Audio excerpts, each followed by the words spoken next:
Hello everyone and good evening सभी को। उम्मीद करता हूँ मेरी वॉइस प्रॉपर आ रही होगी सभी तक। और माफ़ी चाहूँगा पहले तो थोड़ा सा आज ज़्यादा ही लेट हो गया।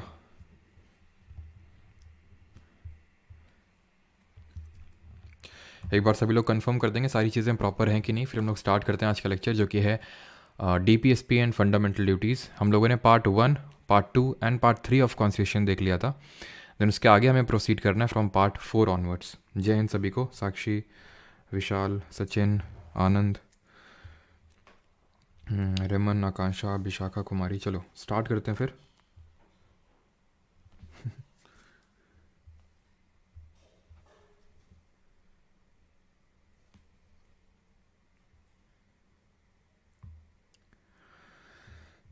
चलिए तो स्टार्ट करते हैं फिर। तो हम लोग का part 1, 2 and 3 of the constitution हो चुका था और हमें स्टार्ट करना है पार्ट 4 ऑनवर्ड्स।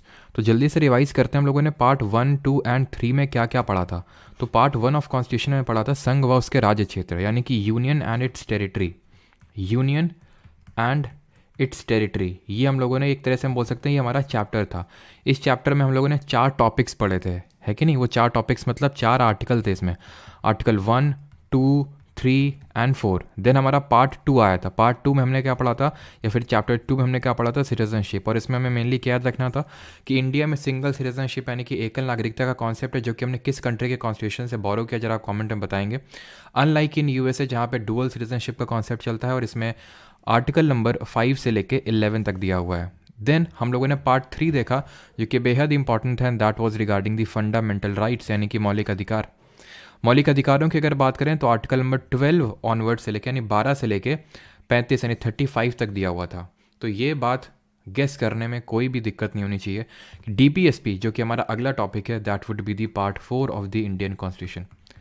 ये है हमारा भाग 4 संविधान का। और ये आर्टिकल की अगर हम बात करें तो कौन से आर्टिकल से स्टार्ट होगा, तो 35 से ख़त्म हुआ था फंडामेंटल राइट में। तो पार्ट 4 DPSP हमारे स्टार्ट होंगे आर्टिकल नंबर 36 से, अनुच्छेद 36। और कहाँ तक जाएंगे, आर्टिकल नंबर 51 तक, अनुच्छेद 51 तक हमें यहाँ पे जाना है।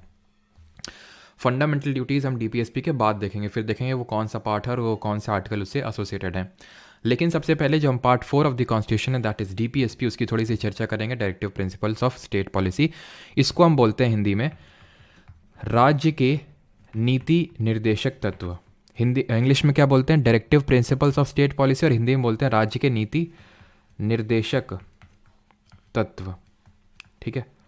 और ये DPSP की अगर हम बात करें तो ये हैं क्या, पहले वो समझ लेते हैं, क्योंकि नाम से समझ नहीं आ रहा। राज्य की नीति निर्देशक तत्व तो बड़ा अजीब सा, directive principle of state policy. Simple terms में अगर आपको बताऊं तो ये हमारी सरकार जो होती हैं उनको निर्देश दिए हैं, जो हमारे कॉन्स्टिट्यूशन मेकर्स हैं, हमारे संविधान निर्माताओं ने, कि भाई आपको भारत को इस डायरेक्शन में लेके जाना है, भारत के लोगों के लिए ये करना है। तो ये DPSP है। ये एक तरह के मौलिक अधिकार ही हैं, ये एक तरह के फंडामेंटल राइट्स ही हैं। लेकिन इसमें इतनी सारी चीज़ें हैं कि वो हमारे कॉन्स्टिट्यूशन मेकर्स को भी पता थी, संविधान निर्माताओं को भी पता थी कि ये चीज़, क्योंकि अभी हम लोग फाइनेंशियली इतने साउंड नहीं है, यानी कि क्योंकि अंग्रेजों ने हमारे ऊपर 200 साल तक लूट की है। दैट वॉज कंप्लीट लूट, प्लंडरिंग की है। ठीक है। तो उस प्लंडरिंग के बाद, उस लूट के बाद हमारे गवर्नमेंट के लिए इतना आसान नहीं होने वाला सारी चीज़ों को एकदम स्मूथली कैरी ऑन करना है, फिर सबको सब कुछ देना, सबको रोजगार दे देना। ठीक है। सब कुछ मतलब एक आइडियल सोसाइटी क्रिएट करने की तरफ ये बात करता है। ठीक है। ये एक आइडियल सोसाइटी, लिखना नहीं आइडियल सोसाइटी वाला चीज़। ठीक है। तो आइडियल सोसाइटी बनाना चाहता है।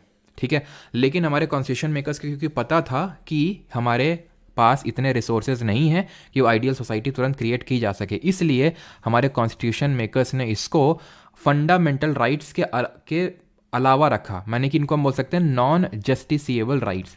अब ध्यान से समझिएगा, नॉन जस्टिसिएबल राइट्स क्या होते हैं।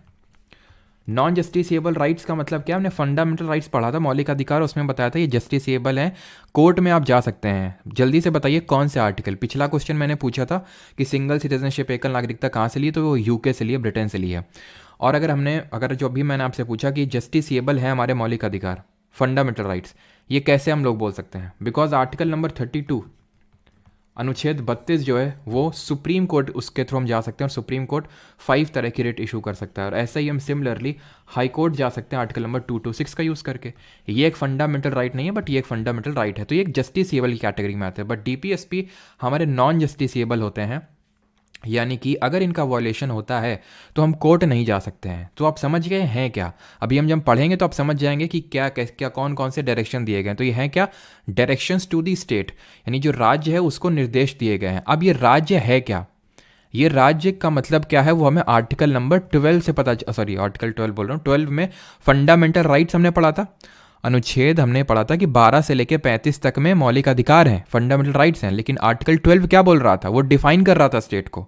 आर्टिकल 13 क्या बोल रहा था? Any law which is in contravention with the fundamental right shall be declared null and void. उसी तरह आर्टिकल नंबर 36 से लेकर 51 तक में डीपीएसपी दिया हुआ है। आर्टिकल 36 में सच कोई डीपीएसपी नहीं है, बस ये स्टेट को डिफाइन कर रहा है। और यहां पे स्टेट का डेफिनेशन के टर्म्स में अगर हम बात करें तो लिखा हुआ है same as in article number 12। इसमें लिखा हुआ है कि जो आर्टिकल नंबर अनुच्छेद 12 में जो डिफाइन किया गया था उसी तरह से वही सेम मीनिंग है स्टेट का यहाँ पे भी है। डीपीएसपी में जो आप स्टेट स्टेट स्टेट आगे देखोगे वो सेम मीनिंग है जो आर्टिकल 12 में हमने देखा था। क्या देखा था आर्टिकल 12 में? State parliament, state legislature, central government, state government, local bodies that is panchayat, municipality यानी नगर पालिका, LIC, ONGC, सब कुछ।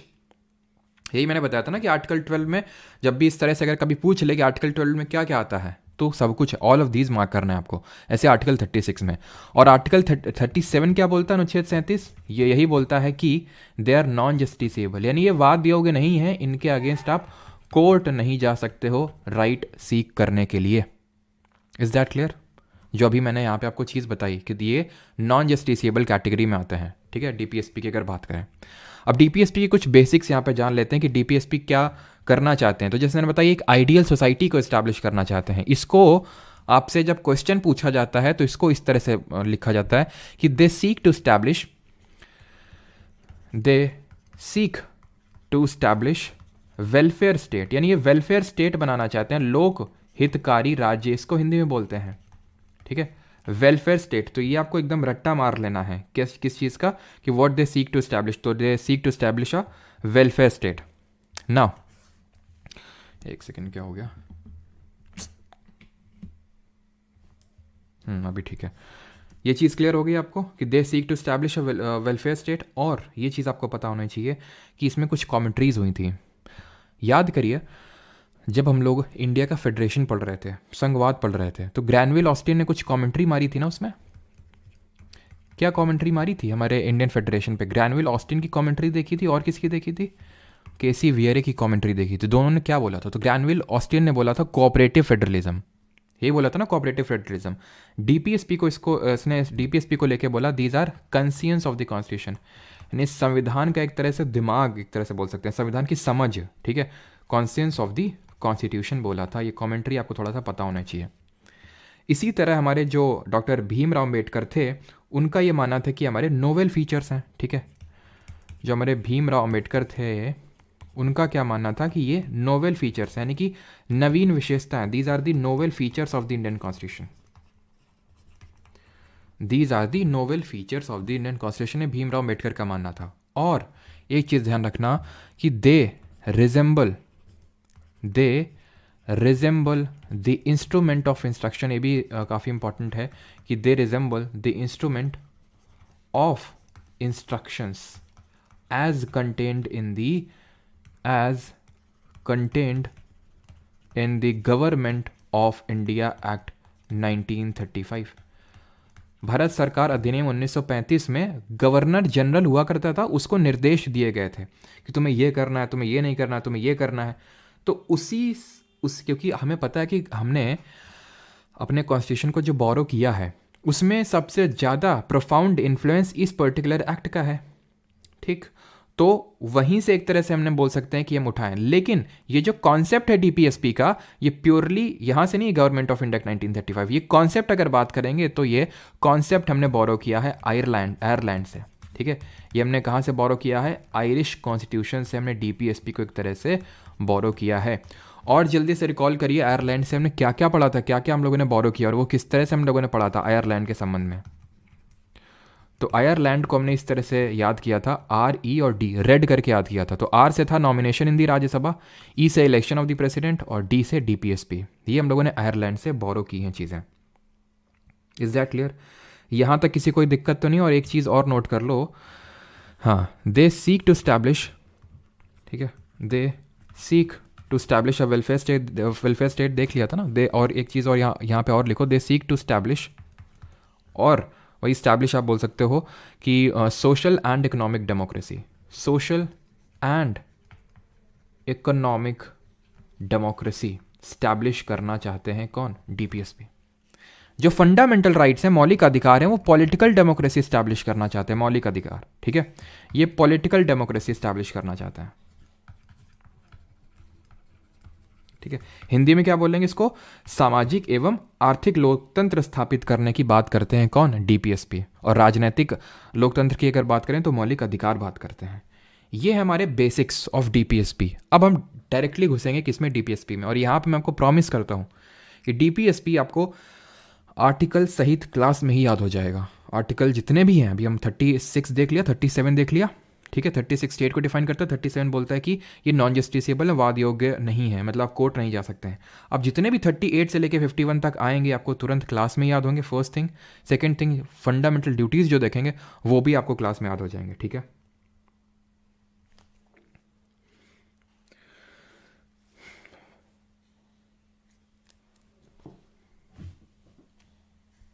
और केसी वेरे ने क्या बोला था, हमने देखा था केसी वेरे ने इंडियन फेडरलिज्म को क्वाज़ाई फेडरल बोला था, ठीक है।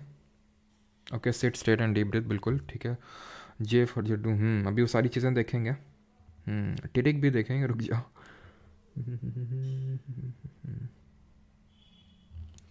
ओके, ऑल राइट, चलिए फिर आगे बढ़ते हैं। सिराज, आप मेरे सपने में आए थे। तो अब ये जो डीपीएसपी है हमारी, आर्टिकल 38 से लेके 51 तक, इनको हम 3 कैटेगरी में डिवाइड करते हैं। 3 कैटेगरी क्या है, सोशलिस्ट, गांधीयन और लिबरल इंटेलेक्चुअल। अब अगर मैं आपको बताऊं तो इस तरह का जो क्लासिफिकेशन है वो कहीं पे भी हमारे इंडियन कॉन्स्टिट्यूशन में देखने को नहीं मिलता है। ये जो आप कॉन्स्टिट्यूशन का ये जो क्लासिफिकेशन देख रहे हैं, सोशलिस्टिक यानी समाजवादी, गांधीयन और लिबरल इंटेलेक्चुअल, इस तरह का जो क्लासिफिकेशन है वो हमारे कॉन्स्टिट्यूशन में कहीं पे भी मेंशन नहीं है।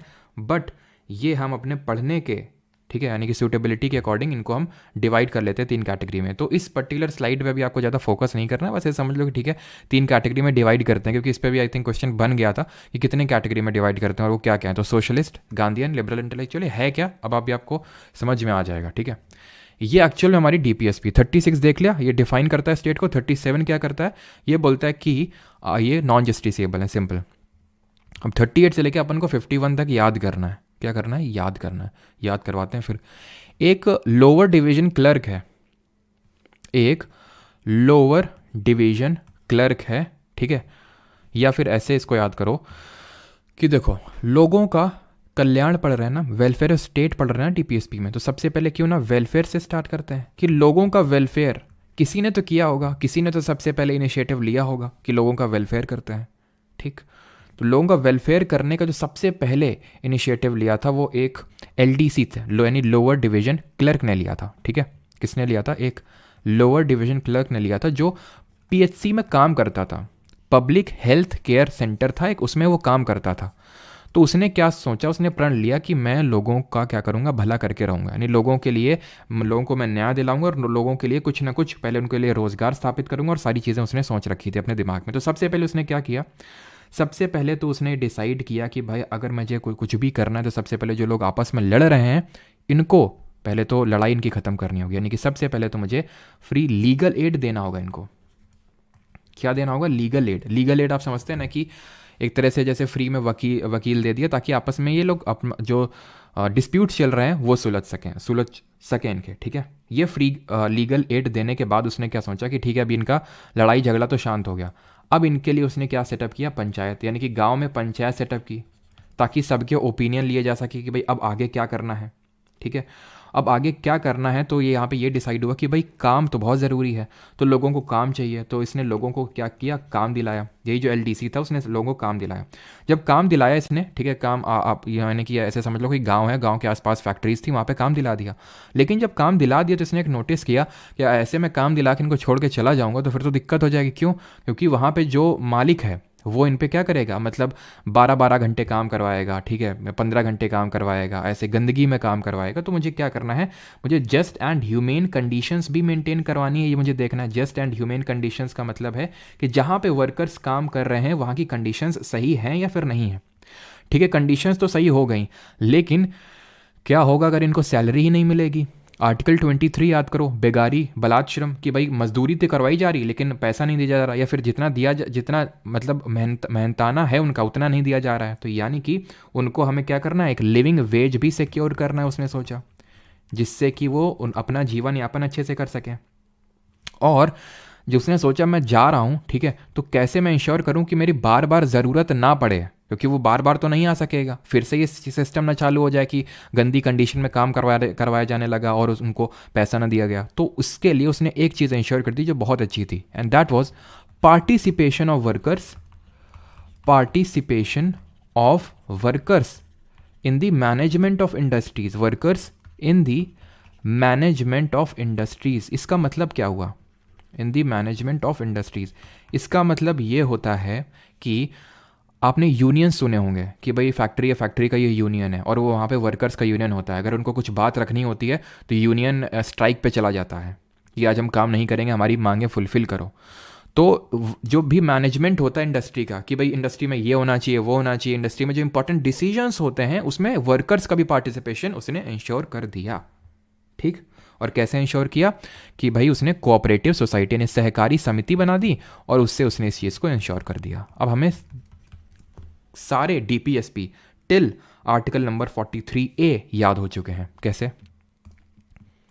आर्टिकल 38 बोलता है, अनुच्छेद 38, इट ऑथर, अभी मैं हिंदी में भी बता दूंगा आपको, चिंता ना करिए, ठीक है। It authorises the state to secure a social order for the promotion of the welfare of the people. तो यहाँ पे ये वेलफेयर की बात हो रही है, ठीक है, यहाँ पे वेलफेयर की बात हो रही है, article number 38। Article number 39 is LDC goes to PHC. अब ये एलडीसी लोअर डिवीजन क्लर्क और पब्लिक हेल्थ सेंटर तो हमने याद करने के लिए बनाया था, बट एक्चुअल में आर्टिकल नंबर 39 बहुत बड़ा है।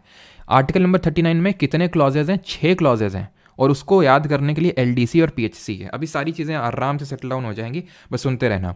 एल से है यहाँ पे लाइवलीहुड, डी से है डिस्ट्रीब्यूशन, ठीक है, ऑफ मटेरियल रिसोर्सेज, सी से है कंसंट्रेशन ऑफ वेल्थ को प्रिवेंट करना है, LDC goes to PHC, P से है पे फॉर इक्वल वर्क, यानी कि pay for equal work both for both men and women, यानी कि ऐसे समझ लो कि अगर फैक्ट्री में लोग काम कर रहे हैं तो वहाँ पे आदमी और औरतों के लिए समान वो होना चाहिए, अगर समान काम है तो समान उनको वेतन भी मिलना चाहिए।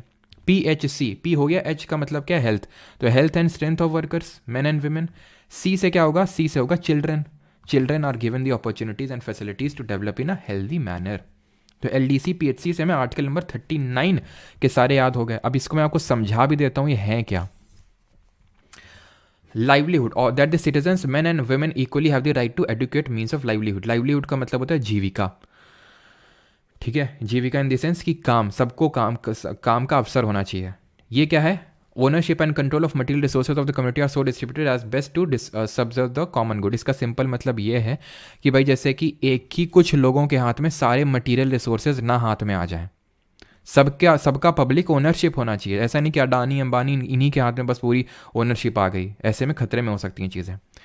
कंसेंट यानी एक तरह से अगर हम देखें तो इनको हम सोशलिस्टिक प्रिंसिपल्स में रख सकते हैं कि नहीं, बिकॉज ये समाजवादी चीज़ें हैं। दो तरह की चीज़ें होती हैं, एक तो सोशलिस्टिक होती हैं और एक होती हैं कैपिटलिस्टिक। कैपिटलिस्ट मतलब पूंजीवाद, वहाँ पे सिर्फ वेल्थ क्रिएशन पे फोकस होता है, लोगों का फ़ायदा हो रहा है नहीं हो रहा है डजेंट मैटर। सोशलिस्टिक में क्या होता है? लोगों का भला देखा जाता है कि भाई लोगों के तक सबको एक तरह से समान अवसर मिले। कंसंट्रेशन ऑफ वेल्थ का मतलब वही है कि ऐसा ना हो कि सिर्फ कुछ हाथों में ही पूरा पैसा चला जाए, यानी कि बहुत ज़्यादा समाज में असमानता ना हो। Equal pay for equal work तो आप समझ गए होंगे। Health and strength of workers भी ऑब्वियस है, and children are given the opportunities, यानी कि चिल्ड्रन को अपॉर्चुनिटीज़ मिले उनके हेल्दी डेवलपमेंट के लिए। ठीक, बहुत ज़्यादा हमें डीप में पढ़ने की जरूरत नहीं, बिकॉज हम यूपीएससी के लिए नहीं पढ़ रहे हैं, बस हमें थोड़ा सा रिलेट करके पढ़ना है ताकि स्पेसिफिक अगर आर्टिकल पूछे तो हमें याद आ जाए। ठीक है, वैसे ये तो इतना भी स्पेसिफिक नहीं पूछेगा आर्टिकल नंबर 39 सी में क्या और डी में क्या है, पूछ भी लेगा तो भी तुम आंसर कर दोगे कि तुम्हें एलडीसी गोज टू पीएचसी याद है इसलिए।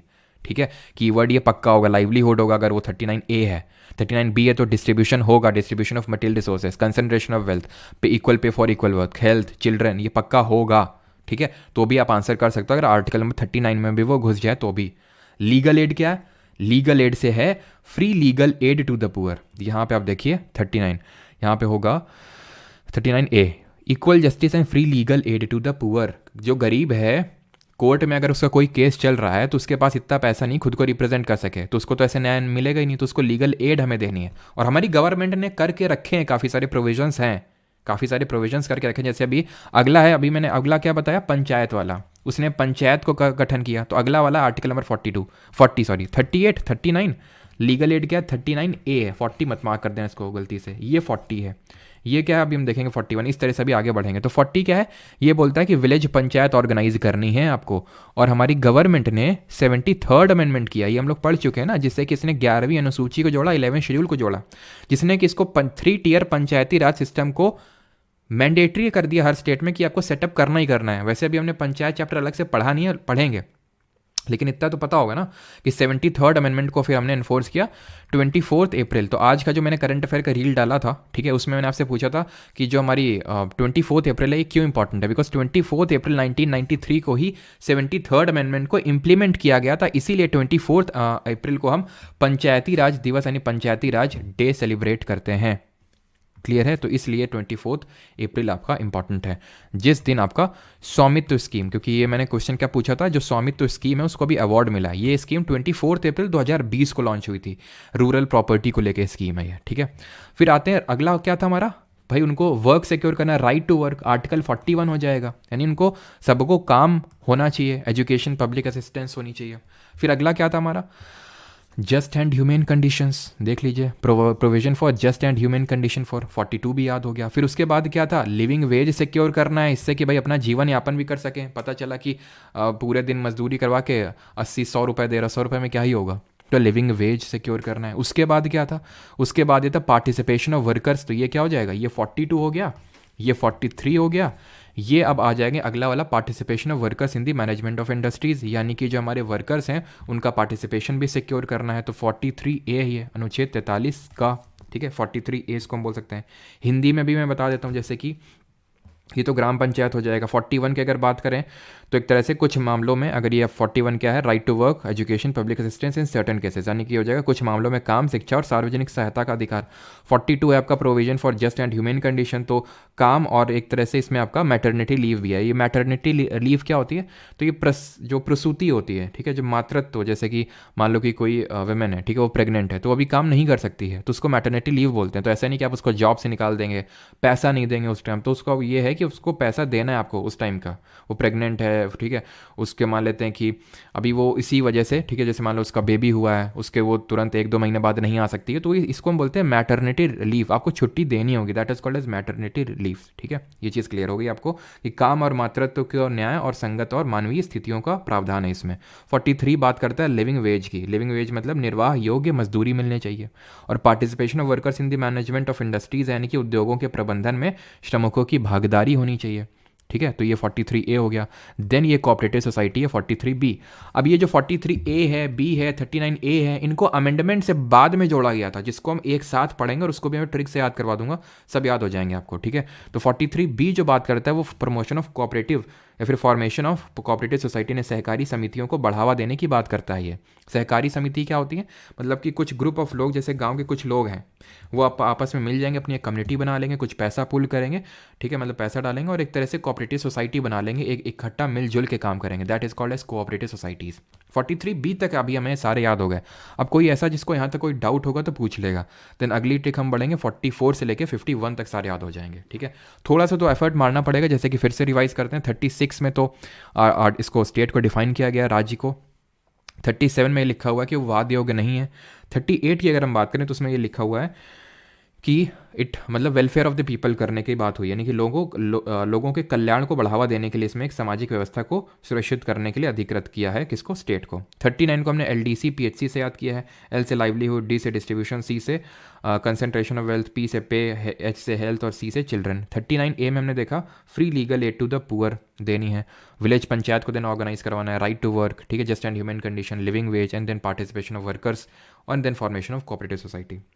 अब यहाँ तक किसी कोई डाउट होगा तो पूछ लेगा, देन हम लोग आगे बढ़ते हैं।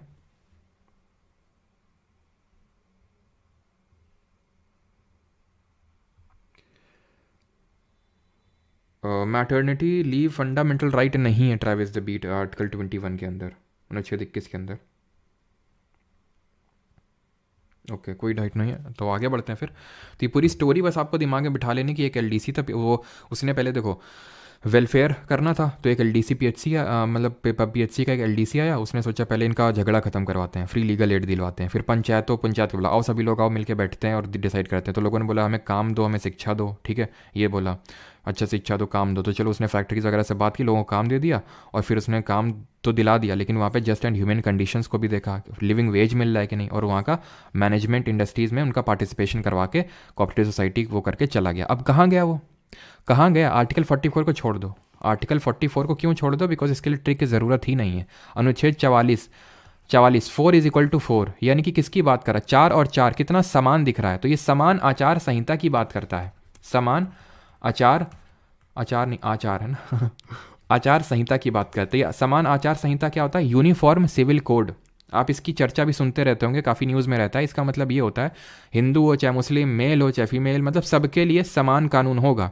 ऐसा नहीं कि डाइवोर्स का अगर मान लो कुछ केस है तो हिंदू मैरिज एक्ट को लाओ, हिंदू में क्या बोलते हैं, फिर शरिया में क्या बोलते हैं, ना, सबके लिए समान होगा। दैट इज कॉल्ड ए समान आचार संहिता, यूनिफॉर्म सिविल कोड। सभी के लिए कानून समान होगा। क्लियर? अभी तक तो पूरी तरह से इंप्लीमेंट नहीं किया गया है, लेकिन आप देख सकते हैं कि जब हमारी गवर्नमेंट इसकी बात करती है तो वो ज़रूर आर्टिकल 44 को कोट करती है कि देखो हमारे कॉन्स्टिट्यूशन मेकर्स लिख के गए हैं भाई कि हमें यूनिफॉर्म सिविल कोड इस्टेब्लिश करना है, ठीक है। तो इसके लिए कोई ट्रिक नहीं है। आर्टिकल 45 से थोड़ा सा ट्रिक देखेंगे तो ये बात करता है अर्ली चाइल्डहुड केयर। तो ऐसे समझो वो जो एलडीसी है अब ये सब काम करके बच्चों को जब पढ़ाने गया, जब बच्चों को पढ़ाने गया तो उसने एक चीज़ को ऑब्जर्व किया कि ये जो ज़्यादातर बच्चे हैं ये एससी और एसटी कम्युनिटी से बिलोंग करते हैं, और इनके जो माता पिता हैं वो अपना न्यूट्रिशन में ध्यान नहीं दे रहे हैं और इंटॉक्सिकेंट में लगे हुए हैं, थोड़ा सा दारू वगैरह पीते हैं। इस तरह से आप याद कर सकते हैं, ठीक है, ये बस याद करने के लिए, ठीक है। तो अगला वाला क्या है? Duty of the state to raise the level of nutrition उनका अच्छा नहीं है, और यहाँ पे इंटॉक्सिकेंट भी ऐड कर लेना, ठीक है। इंटॉक्सिकेंट जो है वो हमें क्या करना है? प्रिवेंट करने हैं। अब जब उसने एक चीज़ देखा कि लोग मतलब न्यूट्रिशन ख़राब है, ठीक है, इंटॉक्सिकेंट में लगे हुए, तो उसने सोचा अगर इंटॉक्सिकेंट कुछ ना कुछ तो ये पिएंगे ही, और न्यूट्रिशन भी इनका ख़राब है, तो क्यों ना कुछ ऐसा पिलाया जाए कि पीना तो ये पिएंगे तो है ही, उससे इनका न्यूट्रिशन भी अच्छा हो जाए। तो उन्होंने बोला एग्रीकल्चर और एनिमल हस्बेंड्री में लगा दिया इनको। कुछ घर में पैसा भी आएगा, एग्रीकल्चर एनिमल हस्बेंड्री करेंगे तो दूध निकालेंगे और उसको पिएंगे, ठीक। अब उसने क्या किया कि उसने ये किया कि ठीक है ये तो कर लिया इन लोगों ने, अब इनसे एनवायरनमेंट इसने प्रोटेक्ट करवा लिया कि आओ भाई सभी लोग एनवायरनमेंट मिलकर प्रोटेक्ट करते हैं, ठीक है। मतलब इनसे अब ये देखो बेसिक नीड फुलफिल हो गई सबकी कि भाई काम मिल गया, रोजगार मिल गया, मैटरनिटी लीव मिल गई, सब कुछ हो गया। अब थोड़ा बड़ा लेवल का सोचते हैं, एनवायरनमेंट को प्रोटेक्ट करते हैं। जो देश के मॉन्यूमेंट्स हैं, जो किले हैं, ठीक है, जो इंपॉर्टेंस, नेशनल इंपॉर्टेंस, राष्ट्रीय महत्व रखते हैं, उनको प्रोटेक्ट करते हैं, ठीक है। तो बस यहाँ तक आप याद कर लीजिए, और फिर मतलब ये 50 के लिए तो ऐसा कोई ट्रिक नहीं है, ये भी मैं अलग से बता दूंगा। एंड देन ये आर्टिकल नंबर 51 आखिरी है, promotion of international peace and security. तो इसको ऐसे याद कर दो कि 51 रुपये का प्रसाद चढ़ा के हमने पीस की बात करी, यानी शांति की बात करी, सिक्योरिटी की बात करी, ठीक है। और अनुच्छेद 50 के लिए ऐसा तो कोई ट्रिक नहीं है, तो उसको भी अलग से मैं समझा देता हूँ तो अपने आप वो याद हो जाएगी। And that is separation of judiciary from executive, यानी कि यहाँ पर मैं लिख देता हूँ separation of judiciary from executive. और एक चीज़ आप लोगों को बोलनी है, जो लोग बैच में हैं आप लोगों का डाउट सेक्शन खुल गया ऐप में, मैं अभी आपको बता दूंगा कहाँ से कैसे क्या एक्सेस करना है। तो जो भी आपका डाउट हुआ करेगा तो आप तुरंत भेज दिया करेंगे वहाँ पे, ठीक है। तो जुडिशियल एग्जीक्यूटिव को सेपरेट करना, इसका मतलब क्या? जुडिशरी का मतलब होता है न्यायपालिका, एग्जीक्यूटिव का मतलब होता है कार्यपालिका। ये बोल रहा है दोनों को अलग करना है। क्यों? मैंने आपको बताया था इंडिया में सेपरेशन ऑफ पावर है किसके बीच में? लेजिस्लेचर जो लॉ बनाता है, एग्जीक्यूटिव कार्यपालिका जो लॉ को एक तरह से ग्राउंड लेवल पे इम्प्लीमेंट करता है, और जुडिशरी जो हमारी न्यायपालिका जो उस लॉ को, उसकी वैलिडेशन को चेक करती है, उसकी वैलिडिटी को चेक करती है एक तरह से कि वो सही है या नहीं है, ठीक। अब क्या होता है जैसे ये दोनों एक दूसरे काम में घुस जाते हैं। मैंने बोला था कि अमेरिका में स्ट्रिक्ट सेपरेशन ऑफ पावर है, कोई भी किसी दूसरे के उसमें डोमेन में नहीं घुस सकता है, बट यहाँ पे स्ट्रिक्ट नहीं है तो सेपरेशन, लेकिन स्ट्रिक्ट नहीं है। कैसे? कई बार अब हमें ऐसे देखने को मिला जैसे जो जुडिशरी है, ठीक है, जुडिशरी अपने आप से ही बोल देती है, ठीक है। जैसे मान लो लेजिस्लेचर है, लेजिस्लेचर का काम क्या होता है? लॉ क्रिएट करने का, ठीक है। जुडिशरी बोल देगी कि ये बात बिल्कुल गलत है और आप ये मतलब नहीं कर सकते हैं और आज से ऐसा होगा। जब उसने बोल दिया ऐसा होगा तो मतलब उसने खुद का ही एक कानून बना दिया, जबकि कानून बनाने का काम है किसका? लेजिस्लेचर का। इसीलिए बोला गया कि सेपरेशन स्ट्रिक्ट नहीं है हमारे यहाँ, एक दूसरे के उसमें घुसते रहते हैं दायरे में। कभी कभी जुडिशरी इंप्लीमेंट करवाने के लिए किसी मान लो पुलिस वाले को कुछ ऑर्डर दे देगी या फिर एग्जीक्यूटिव के बंदे को कुछ ऑर्डर दे देगी। एग्जीक्यूटिव में कौन आता है? सरकार, जो अमित शाह ये सब लोग हैं, वहाँ से लेके एक ट्रैफिक पुलिस वाला जो चौराहे पे खड़ा हुआ है वो भी एग्जीक्यूटिव का हिस्सा है। तो जुडिशरी एग्जीक्यूटिव में घुस जाता है। तो भाई आर्टिकल 50 बोल रहा है कि भाई आप अपना अपना काम देखो, यानी कि स्टेट को उस तरफ जाना है जहाँ पे जुडिशरी और एग्जीक्यूटिव अपना अपना काम देख रहे हैं, सेपरेशन ऑफ पावर है। और 51 रुपये का प्रसाद चढ़ा के हमने किसकी बात करी? इंटरनेशनल पीस एंड सिक्योरिटी की बात कही। अयोप ये भी याद हो गया होगा, मैं फिर से रिकॉल करवाता हूँ आपको, ठीक है? आप देखेंगे नहीं कैसे याद करेंगे। देखो हमने कैसे याद किया था कि एक जो LDC था उसने क्या किया था, सबसे पहले एजुकेशन उसने प्रमोट किया, ठीक है? एजुकेशन उसने सबसे पहले प्रमोट, एजुकेशन देना गया किसको? बच्चों को एजुकेशन देना गया, ठीक है? ये हो जाएगा हमारा आर्टिकल नंबर 45। जब वो बच्चों को देना गया एजुकेशन तो उसने देखा कि ये लोग काफ़ी SC और ST कम्युनिटी से बिलोंग करते हैं, ठीक है? जब SC ST कम्युनिटी उसने देखा तो ये चीज़ ऑब्जर्व किया कि उनका न्यूट्रिशन काफ़ी ख़राब है और वो लोग इंटॉक्सिकेंट्स में लगे हुए हैं, ठीक है? इंटॉक्सिकेंट्स पीते हैं। तो फिर उसने क्या किया? उसने ये किया कि उसने इन लोगों के लिए एनिमल हस्बेंड्री, ठीक है, एनिमल हस्बेंड्री का वो किया कि भाई एनिमल हस्बेंड्री यानी कि आप एनिमल्स वगैरह रखो और एग्रीकल्चर में इन्वॉल्व रहो। तो इससे होगा क्या कि एक तो काम भी मिलेगा उनको और दूध भी पियेंगे, ऐसे करके याद कर सकते हैं, ठीक है? जब एनिमल हस्बेंड्री सेटअप करवा ली तो उसने बोला चलो अब हम एनवायरनमेंट को प्रोटेक्ट करते हैं, अब हम अपने कंट्री के जो नेशनल मॉन्यूमेंट्स हैं ऑफ इंटरनेशनल इंपॉर्टेंस उनको प्रोटेक्ट करते हैं। 45, 46, 47, 48, ये है 48A, ये है 49, ख़त्म, ठीक है? 50 किसकी बात करता है? सेपरेशन ऑफ पावर की बात करता है, सेपरेशन ऑफ पावर, शक्तियों का बंटवारा। और 51 किसकी बात करता है? ये बात करता है international peace and security, international peace की बात करता है, अंतर्राष्ट्रीय शांति की बात करता है। ख़त्म, सारे हो गए। अब किसी को यहाँ तक कोई डाउट? हिंदी में बता देते हैं, हिंदी मैंने नहीं बताई थी, ठीक है?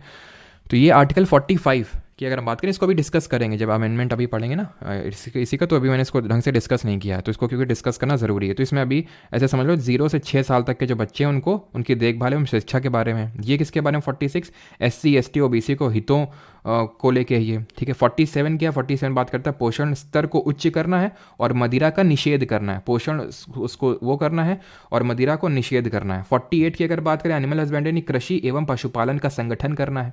48A की अगर बात करें तो पर्यावरण का संरक्षण करना है। 49 की अगर बात करें तो राष्ट्रीय महत्व के स्मारकों और धरोहरों का संरक्षण करना है। 50 की अगर बात करें तो यहाँ पे क्या करना है?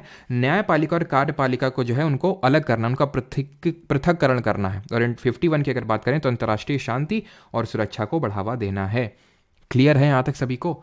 अब हम देखेंगे DPSPs एडेड थ्रू अमेंडमेंट, यानी कि वो राज्य की नीति निर्देशक तत्व तो जिनको संशोधन करके जोड़ा गया। तो ध्यान रखना DPSP में हमारे टोटल 4 अमेंडमेंट हुए। एक तो हुआ हमारा 42nd अमेंडमेंट, सबसे पहला, जिसने कि टोटल 4 DPSP को जोड़ा। उनको याद करने की ट्रिक ये है, गरीब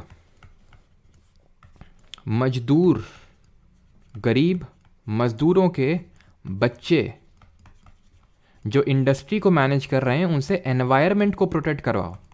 गरीब मजदूरों के बच्चों से एनवायरनमेंट को प्रोटेक्ट कराओ, सिंपल। गरीब मजदूरों के बच्चों से एनवायरनमेंट को प्रोटेक्ट कराओ, सिंपल। याद हो गया कैसे? ये है free legal aid to the poor. कौन सा आर्टिकल था? अगर आर्टिकल भी पूछ लेगा, free legal aid to poor पढ़े थे हम लोग। Free legal aid to poor उसने दिया था 39A, आर्टिकल 39A था ये। वर्कर क्या है?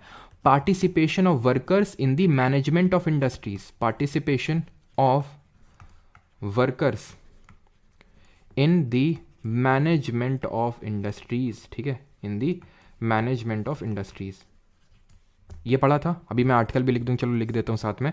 ये हमारा आर्टिकल नंबर 43A, अनुच्छेद 43 का है ये। चिल्ड्रन, बच्चे, तो बच्चों को विकास का अवसर होना चाहिए, यानी हेल्दी डेवलपमेंट ऑफ चिल्ड्रन होना चाहिए, उनको अवसर होना चाहिए, ठीक है? तो ये ध्यान रख लेना, इसे है हेल्दी डेवलपमेंट ऑफ चिल्ड्रन, ठीक है? कौन सा अनुच्छेद है, कौन सा आर्टिकल है? ये आर्टिकल नंबर 39 में ही है, अगर आपको याद आ रहा हो, ठीक? LDC गोज टू PHC, तो आर्टिकल नंबर जो 39 का सब क्लॉज F है उसमें एडेड है ये। एनवायरनमेंट हमने देखा था आर्टिकल नंबर 48A में है कि भाई एनवायरनमेंट को प्रोटेक्ट करना है, simple, to protect the environment, वो सब लिख चुके हैं, याद हो गया हमें 40। अब अगर कोई क्वेश्चन बन गया कि which of the following DPSP was added through 42nd amendment, तो आपको पता है ये कीवर्ड पक्का मिलेंगे आपको उसमें, कि पुअर पक्का होगा, वर्कर, चिल्ड्रन, एनवायरनमेंट। तो गरीब मजदूरों के जो बच्चे हैं उनसे एनवायरनमेंट प्रोटेक्ट करवाना। इस तरह से आप इसको याद कर सकते हैं। पुअर से हो गया free legal aid to the poor, यानी निःशुल्क विधिक सहायता देनी है, ठीक है। वर्कर्स यानी कि उद्योगों में भागीदारी, participation of workers in the management of industries. बच्चे यानी चिल्ड्रन यानी कि उनको विकास का अवसर देना। और एनवायरनमेंट यानी पर्यावरण का संरक्षण करवाना, आर्टिकल नंबर 48A। मैंने आपको बोला कि 4 DPSP थी, सॉरी 4 अमेंडमेंट थे जिसमें हमारी DPSP ऐड हुई। एक तो देख लिया 42। अगला है दूसरा नंबर हमारा 44th अमेंडमेंट। 44th अमेंडमेंट से हमने आर्टिकल नंबर 38 में, अनुच्छेद 38 में एक पार्ट जोड़ा, that was to minimise inequality, to minimise inequality, to minimise inequality in income status facility and opportunity, income status facility and opportunity. इसका मतलब क्या है? इसका मतलब है आय, सुविधाओं व अवसर की असमानता को दूर करना है। याद कैसे रखेंगे? 4 = 4, यानी कि समानता की बात कर रहा है। ये तो समान है दोनों, 4 और 4 बराबर है, समान, यानी कि ये बात कर रहा है कि समानता को बढ़ावा दो, यानी कि इनइक्वालिटी, असमानता को कम करो, यानी कि मिनिमाइज इनइक्वालिटी। याद हो गया ये भी। तीसरा है हमारा 86th अमेंडमेंट, 86 नंबर का संविधान संशोधन जो हुआ था, ये हुआ था आपका 44th 1978 1978 में।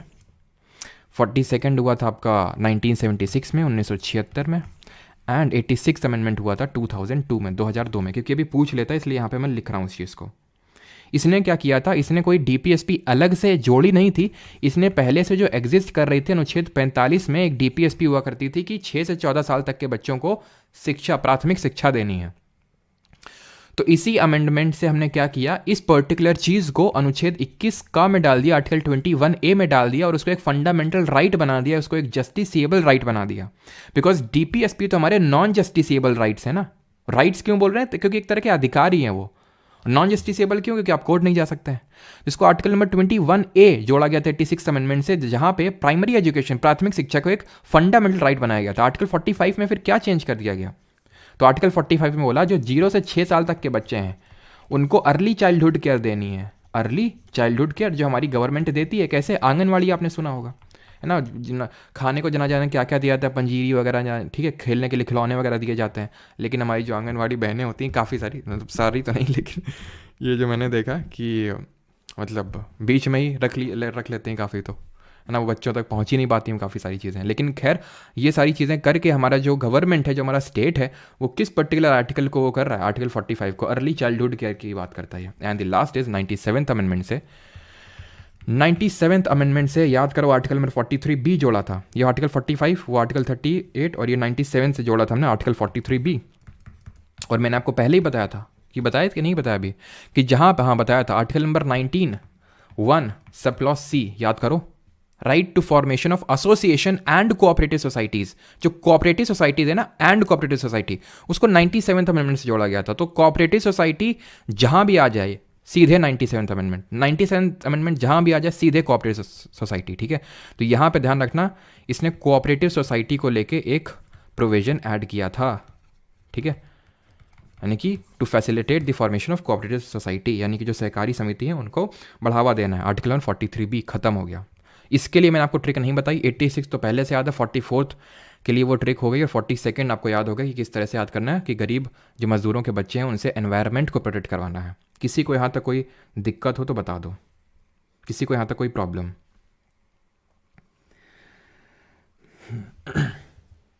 बिल्कुल, article number 19(1) sub clause C।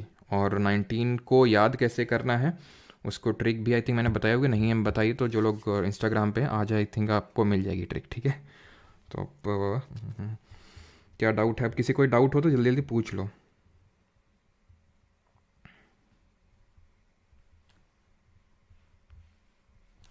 No doubt.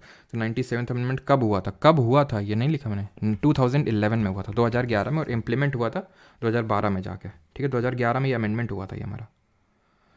चलिए बस एक फाइनल टॉपिक कर लेता हूँ, ऑल क्लियर, सामरो बिल्कुल। चलो, तो अब हम कर लेते हैं अपना फंडामेंटल राइट्स वर्सेस DPSP। इन दोनों के बीच में लड़ाई हो गई थी एक दिन, 1951 की बात है। बड़ा लड़े ये लोग, सुप्रीम कोर्ट के पास मामला पहुंचा। केस लेके कौन गए? चंपकम दोराई राजन जी लेके गए, ठीक है। तो इसको हम बोलते हैं चंपकम दोराई राजन केस। इस केस में क्या हुआ कि सुप्रीम कोर्ट ने बोला सुप्रीम कोर्ट ने क्या बोला कि जो फंडामेंटल राइट्स हैं, मौलिक अधिकार हैं, आर अमेंडेबल, ठीक, संशोधन किया जा सकता है।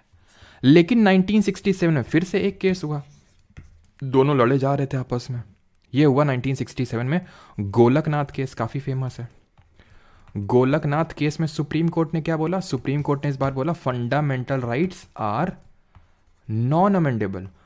खबरदार अगर पार्लियामेंट ने इनको हाथ भी लगाया, जब ये बोला तो पार्लियामेंट ये बैठे सुन रहा था बगल में, गुस्सा हो गया, चिढ़ गया, गुस्सा नहीं चिढ़ गया, उसने 24th अमेंडमेंट कर डाला। 24th अमेंडमेंट करके उसने कॉन्स्टिट्यूशन में जोड़ दिया कि parliament has power to abrogate और टेक अवे, एब्रोगेट का मतलब तो छीन लेना, एब्रोगेट और take away any fundamental right, यानी कि पार्लियामेंट के पास, क्योंकि हमें पता है, याद करिए आर्टिकल नंबर 35 जो क्या बात करता है कि फंडामेंटल राइट्स को लेके लॉ बनाने का जो पावर है वो सिर्फ पार्लियामेंट के पास है। स्टेट लेजिस्लेचर नहीं बना सकता फंडामेंटल राइट्स को, मौलिक अधिकार को लेके कोई भी लॉ वो नहीं बना सकता है, ठीक। तो parliament has power to abrogate और take away any fundamental right, कोई भी मौलिक अधिकार छीन सकता है। और फिर पार्लियामेंट ने बोला क्योंकि हम छीन सकते हैं तो अभी रुको, ठीक है, ये लो पहला, ये लो दूसरा, ऐसा टाइप कर रहा था। तो तुरंत ही अगला भी अमेंडमेंट किया और बोला क्योंकि हमारे पास ये राइट है, क्योंकि हमने खुद को ये राइट दिया है कि हम कोई भी फंडामेंटल राइट को छीन सकते हैं, तो अभी हम एक चीज़ तुम्हें बोलते हैं। वो पहला चीज़ तो ये है, तो ये 25th अमेंडमेंट में पहली चीज़ तो इसने ये बोली कि जब हम आर्टिकल 14 अनुच्छेद 14 और 19 को जब इम्प्लीमेंट कर रहे होंगे, ठीक है, सॉरी, आर्टिकल नंबर 39 बी और सी को जब हम इम्प्लीमेंट कर रहे होंगे, अनुच्छेद नंबर 39 बी और सी, किसकी बात करते हैं? अभी तो पढ़ा है, LDC goes to PHC, 39 A B C D E F, तो BC की बात कर रहे हैं, मतलब 39 B और 39 C। तो D क्या बात करता है? डिस्ट्रीब्यूशन, यानी कि जो मटेरियल रिसोर्सेज हैं उसका इक्वल डिस्ट्रीब्यूशन होना चाहिए। सी से क्या है? कंसंट्रेशन ऑफ वेल्थ नहीं होना चाहिए, जो पैसा है एक तरह से जो वेल्थ है उसका सिर्फ फ्यू हैंड्स में कंसंट्रेशन नहीं होना चाहिए। तो जब हमारी सरकार, जब हम आज़ाद हुए, तो अभी मैंने आपको पहले ही बताया था कि लोग बहुत प्रॉपर्टी होल्ड करते थे, कुछ लोग बहुत अमीर थे, और हमारी इनिशियली जो हमारी एक तरह से सरकार की पॉलिसीज़ थी वो सोशलिस्टिक पॉलिसीज थी, समाजवादी वो थी कि भाई अमीर ज़्यादा अमीर नहीं होना चाहिए, ठीक है, नीचे तबके को फ़ायदा पहुंचना चाहिए। तो जैसे कि प्रॉपर्टी का एग्जाम्पल मैं तुम्हें देता हूँ। प्रॉपर्टी क्या है? संपत्ति, संपत्ति का अधिकार भी होता था, वो तो 44th अमेंडमेंट से जाके बाद में हटा था, नहीं तो 1901 में भी जुड़ा हुआ था, आर्टिकल नंबर ये इसमें भी था, 31 में भी था, राइट टू प्रॉपर्टी, बाद में हटा था। तो ये भी लोग क्या करते थे, गवर्नमेंट बोलती थी इतनी प्रॉपर्टी तुम्हारे पास, हम इतनी कैपिंग लगा दी हमने, इससे ज़्यादा प्रॉपर्टी नहीं होल्ड कर पाओगे, तुरंत चले जाते थे कोर्ट भाग के कि देखो देखो देखो हमारा आर्टिकल नंबर 14 और आर्टिकल नंबर, क्योंकि ये तो असमानता फैला रहे हैं, आर्टिकल नंबर 14 का तो हवाला देते थे, या आर्टिकल नंबर 19 जिसमें राइट टू प्रॉपर्टी एडेड था। तो गवर्नमेंट ने ये बोला, पार्लियामेंट ने ये बोला कि जब हम इन दोनों को इंप्लीमेंट कर रहे होंगे ना, 39 बी और सी को, तो आर्टिकल नंबर 14 और 19 ये आड़े नहीं आएंगे। यानी कि उसने ये बोला एक तरह से DPSP 39 बी और सी को आर्टिकल 14 और 19 के ऊपर रख दिया। और दूसरी बात उसने ये चीज़ ऐड करी, क्या ऐड करी? कि जो कोर्ट है इस पर रिव्यू नहीं कर सकता है, कोर्ट कैन नॉट रिव्यू, यानी कि जो सुप्रीम कोर्ट और हाई कोर्ट के पास कोई भी जाएगा तो इसमें कोर्ट जो है हमारी कुछ भी नहीं कर सकती है, यानी कि उसमें एक तरह से जो जुडिशियल रिव्यू की जो पावर है उसको एक तरह से ख़त्म कर दिया लोगों ने। और जब ख़त्म कर दिया तो फाइनली हमारा केस होता है अब कौन सा? KBC, ठीक है, केशव नंदा भारती केस, ठीक है, यहाँ पे नहीं हो तो मैं लिख देता हूँ केशव नंदा भारती केस, जिसको हम पहले भी डिस्कस कर चुके हैं 1973 में।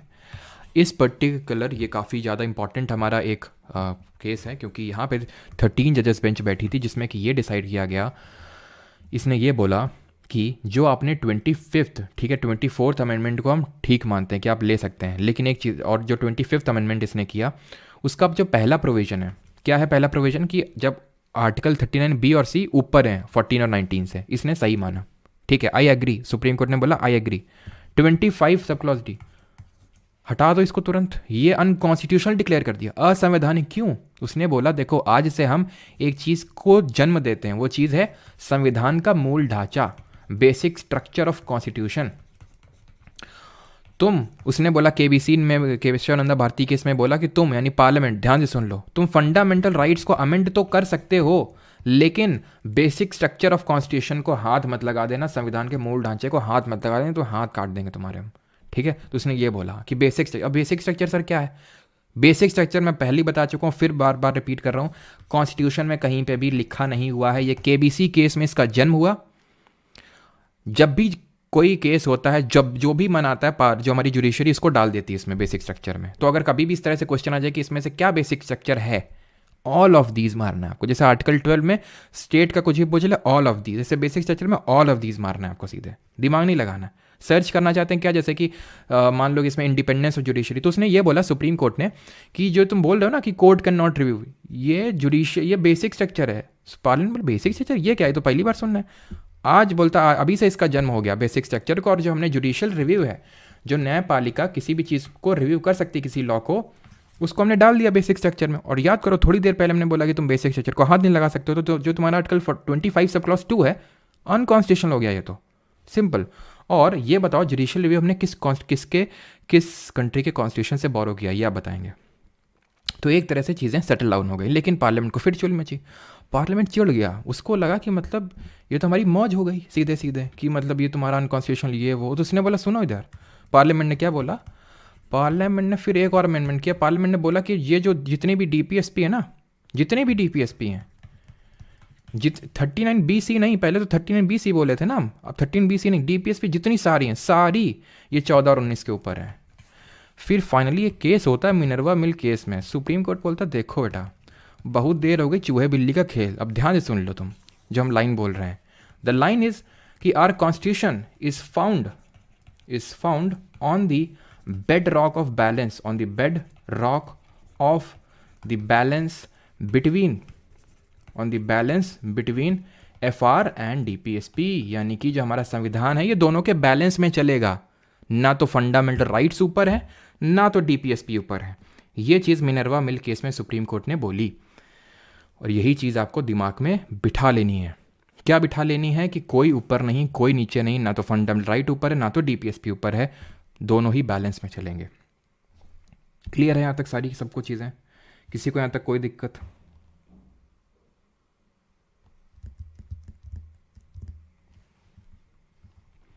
किसी को यहाँ तक कोई दिक्कत? खत्म हो गया हमारा ये टॉपिक। इसके बाद हमारा फंडामेंटल ड्यूटीज यानी कि मौलिक कर्तव्य, छोटा सा टॉपिक है मौलिक कर्तव्य, बहुत जल्दी खत्म हो जाएगा। इसके बाद हम लोग करेंगे इसके क्वेश्चंस।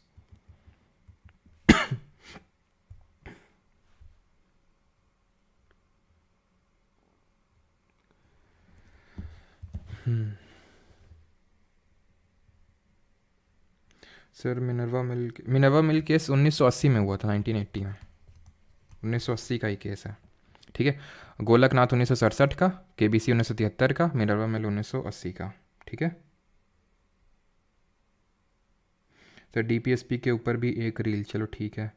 मिनर्वा समझ नहीं आया शिवानी। मिनर्वा में केस में सुप्रीम कोर्ट ने ये बोला था, क्योंकि देखो एक तरह से जो पार्लियामेंट था वो वो जो DPSP था उसको ऊपर रखना चाह रहा था, इसको नीचे करना चाह रहा था मौलिक अधिकारों को। ठीक है, लोगों को अधिकार देने में तो मज़ा आता नहीं है हमारे पार्लियामेंटेरियंस को, लेकिन जुडिशरी जो बैठा हुआ है वो हमारे अधिकारों की रक्षा करने के लिए बैठा हुआ है। तो बोलता है ना तो DPSP ऊपर है, ना तो फंडामेंटल राइट ऊपर है, दोनों ही बैलेंस में चलेंगे। Subrata Kumar, cheque on bank payable at convenience of the bank. हाँ, ये KT शाह का एक स्टेटमेंट था, इन्होंने बोला था कि it is a kind of cheque, ये एक तरह का मतलब चेक है, which is a cheque on bank payable at convenience of bank, payable at convenience of bank, यानी कि कन्वीनियंस ऑफ बैंक ये बोला था KT शाह ने। ये है क्या इसका मतलब? KT शाह ने, देखो ये जो हमारे एक तरह के अधिकारी तो हैं DPSP, तो DPSP हमें तभी मिलेंगे, हमारी उसमें कोई वो नहीं है कि नहीं हमें चाहिए ही चाहिए, हमें चाहिए तो, लेकिन क्या हम कोर्ट में जा सकते हैं? नहीं जा सकते हैं। एक तरह से वो हमारी सरकार के ऊपर है, देना चाहेगी तो हमको दे देगी, जैसे पंचायत दे दिया और भी काफ़ी सारी चीज़ें दे दी, नहीं आएगा तो हम कुछ कर भी नहीं सकते हैं। उसी तरह मतलब कि ये एक ऐसा चेक है कि आप बैंक में लगाने जाएंगे, बैंक का मन होगा तो कन्वीनियंस होगी बैंक की तो देगा, नहीं तो आपको चेक का पैसा नहीं मिलेगा। Cheque on bank payable at convenience of bank, का मतलब ये हो गया केटी शाह जी ने बोला था, यानी कि एक तरह से एक चेक की तरह जो बैंक के सुविधा अनुसार देय होता है। अब आते हैं मौलिक कर्तव्यों में। पार्ट 4 खत्म कर दिए। अब पार्ट 5 तुम लोग बोलोगे पार्ट 5 है ना, ये पार्ट 5 नहीं है, ये पार्ट नंबर 4A है, ये भाग नंबर 4 का है, पार्ट नंबर 4। और एक चीज़ मैं फिर से उस पर आ जाता हूँ, उस पर्टिकुलर स्लाइड पे। ये जो स्लाइड है ये सोशलिस्ट समाजवादी जो प्रिंसिपल्स हैं, गांधीयन प्रिंसिपल हैं और लिबरल इंटेलेक्चुअल है। ये आई अगेन रिपीट, कॉन्स्टिट्यूशन ने डिवीजन नहीं किया, पढ़ने के लिए हम कर लेते हैं, जैसे कि पंचायत, कोऑपरेटिव सोसाइटी हो गई, ठीक है, दारू वारू नहीं पीना है, ये सब गांधी जी के गांधी जी की सोच थी, गांधी जी के प्रिंसिपल्स है, जिनको कि एक तरह से हमने डीपीएसपी में इंप्लीमेंट किया, तो इनको गांधीयन प्रिंसिपल बोलते हैं। ये समाजवाद की ओर इशारा करते हैं, समाजवाद की ओर स्थापित करने की बात करते हैं, तो इनको समाजवादी प्रिंसिपल बोल देते हैं, और बाकी हो गया लिबरल इंटेलेक्चुअल। ठीक, तो आपको ये याद नहीं करना है कि इसके अंदर कौन मतलब कौन कौन आता है, वो आपको पढ़ के ही समझ में आ जाएगा कि भाई सोशलिस्ट कौन सा है। पढ़ना चाहते हो तो एक बार देख सकते हैं, लेकिन ये आर्टिकल रटने मत बैठ जाना कि आर्टिकल 38 ये सोशलिस्ट ये वो, पढ़ के समझ खुद ही आ जाएगा। नहीं समझ में आता है तो आप इनको एक बार देख लेना, अच्छा ये है समाजवादी, लेकिन याद करने की ज़रूरत नहीं कि आर्टिकल सोशलिस्ट के अंदर आता है, ये इसके अंदर आता है, इससे याद करने की ज़रूरत नहीं है। ठीक है, अब आते हैं मौलिक कर्तव्यों पे। अभी पार्ट 4A के अंदर क्यों आता है, 5 के अंदर क्यों नहीं आता है? क्योंकि ये जब ओरिजिनली, जब मैं बोलता हूँ ओरिजिनली, किसका मतलब है, when our constitution was adopted. जल्दी से बताइए डेट। थोड़ा सा एक घूंट मार लेते हैं पानी का, ठीक है।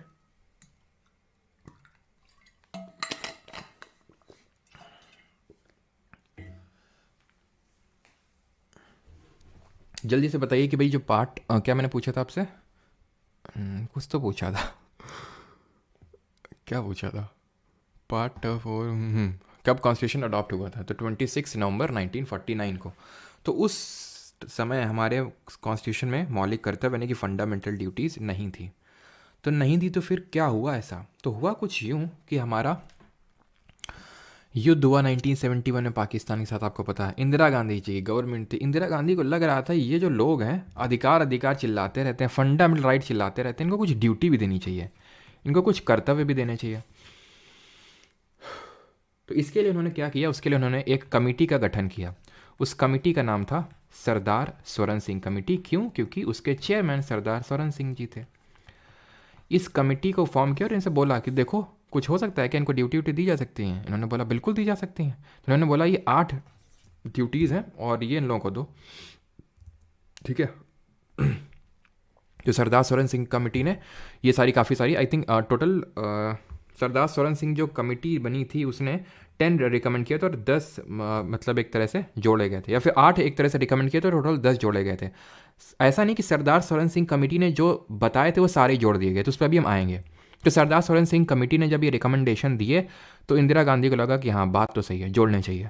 42nd अमेंडमेंट, ठीक है, 42nd अमेंडमेंट ऑफ 1976 जिसको कि मिनी कॉन्स्टिट्यूशन बोलते हैं, इससे इंदिरा गांधी जी ने क्या किया, इससे इन्होंने एडेड फंडामेंटल ड्यूटीज़, मौलिक कर्तव्यों को उन्होंने जोड़ा हमारे देश के संविधान में। कैसे जोड़ा? अलग से पार्ट 4 के बाद पार्ट 4A ऐड कर दिया, भाग नंबर 4 का, और इनको सबको एक ही आर्टिकल में डाल दिया, एक ही अनुच्छेद में डाल दिया। उस आर्टिकल का नाम था 51A, अनुच्छेद 51 का। कितनी जोड़ी?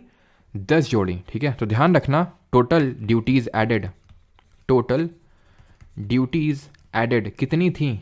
टोटल ड्यूटीज़ जो एडेड थी वो 10 थी 42nd अमेंडमेंट से। लेकिन अगर मैं बात करूं प्रेजेंट टाइम में, एट प्रेजेंट अगर मैं बात करूं तो टोटल 11 मौलिक कर्तव्य हैं, 11 फंडामेंटल ड्यूटीज़ दी गई हमारे कॉन्स्टिट्यूशन में। तो बात ये आती, एक कहाँ से आ गया उछल के, ये 86th अमेंडमेंट से जोड़ा गया, आखिरी वाली जो थी 86th अमेंडमेंट से, ठीक है। ये जो कॉन्सेप्ट है फंडामेंटल ड्यूटी का, ये कहाँ से निकल के आया? तो ये यूएसएसआर, जो अभी प्रेजेंट टाइम में रशिया है, पहले सोवियत यूनियन हुआ करता था, बिकॉज यूक्रेन और ये सब जो देश हैं उसके आसपास ये सब एक ही हुआ करते थे। तो यहाँ से हमने इस कॉन्सेप्ट को उठाया था, सरदार स्वरण सिंह कमेटी बनाई थी, 42nd अमेंडमेंट किया था, उससे पार्ट 4A आर्टिकल 51A जोड़ दिया था, और ये हैं हमारी 11 की 11 ड्यूटी। इनको हम बहुत ही आसानी से याद करेंगे, ठीक है, बिकॉज डायरेक्टली पूछता है कि 51A सब क्लॉज C में क्या है। ड्यूटी बोल देगा, पूछ लेगा आर्टिकल, तो तुम आर्टिकल 51A नहीं बोलोगे, आर्टिकल 51 है। अरे वो तो सबको पता है आर्टिकल 51 है।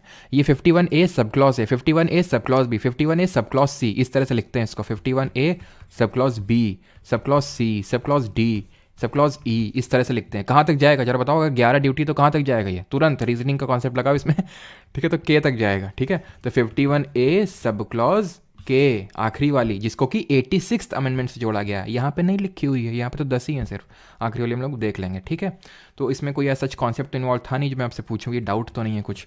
ठीक है, अब यहाँ पे देखते हैं। तो पहली ड्यूटी क्या है, to abide by the constitution and respect its ideal and institution, the national flag and national anthem. यानी प्रत्येक नागरिक का यह कर्तव्य होगा कि वह संविधान का पालन करे, उसके आदर्शों, संस्थाओं, राष्ट्रध्वज और राष्ट्रगान का आदर करे। ये बोलता है हमारा 51A सब क्लॉज है। तो याद कैसे रखेंगे, क्योंकि ये पहला है। अब यहाँ पे 51A सब क्लॉज ए नहीं, सिर्फ ए लिखूंगा यहाँ पे, समझ जाना है 51A सब क्लॉज ए की बात हो रही है। तो ए से क्या होता है, एंथम। तो ये बोल रहे हैं कि राष्ट्रगान, ठीक है, राष्ट्रीय ध्वज, इनकी इज्जत करो। ठीक है, और हमारे जो आइडियल्स हैं उनकी जो एक तरह से उनको आदर करो। दूसरा है to cherish and follow the noble ideals which inspired our national struggle for freedom, यानी कि स्वतंत्रता के लिए हमारे राष्ट्रीय आंदोलन को प्रेरित करने वाले उच्च आदर्शों को हृदय में संजोए रखें और उनका पालन करें। हैं, और तुम इंस्टाग्राम चलाते रहते हो, शर्म नहीं आती तुमको चलाना है तो सिर्फ परमार अकेडमी को फॉलो करना है और कुछ नहीं देखना उस पर। तो अगर हम बात करें है क्या, तो यानी कि जैसे कि हमारे फ्रीडम फाइटर्स थे, गांधी जी, भगत सिंह जी, सुभाष चंद्र बोस जी, तो उन्होंने मतलब उनके क्या ही आइडियल्स थे, उनके कितने अच्छे आइडियल्स थे। तो उन कदमों पे हमें चलना है कि हमें भी जो उनके मतलब विजन था कि भारत को ऐसा बनाना, जैसे सुभाष चंद्र बोस का था कि भारत को इकोनॉमिक प्रगति पे नहीं, जो आर्थिक प्रगति पे उस पर लेके जाना है। ठीक है, भगत सिंह का मानना था कि भाई सभी लोग यूनाइटेड रहें और कुछ ऐसा होता है तो सब लोग यूनाइट होकर सरकार के खिलाफ। तो वो सारी चीज़ें हमें आइडियल्स रखने हैं।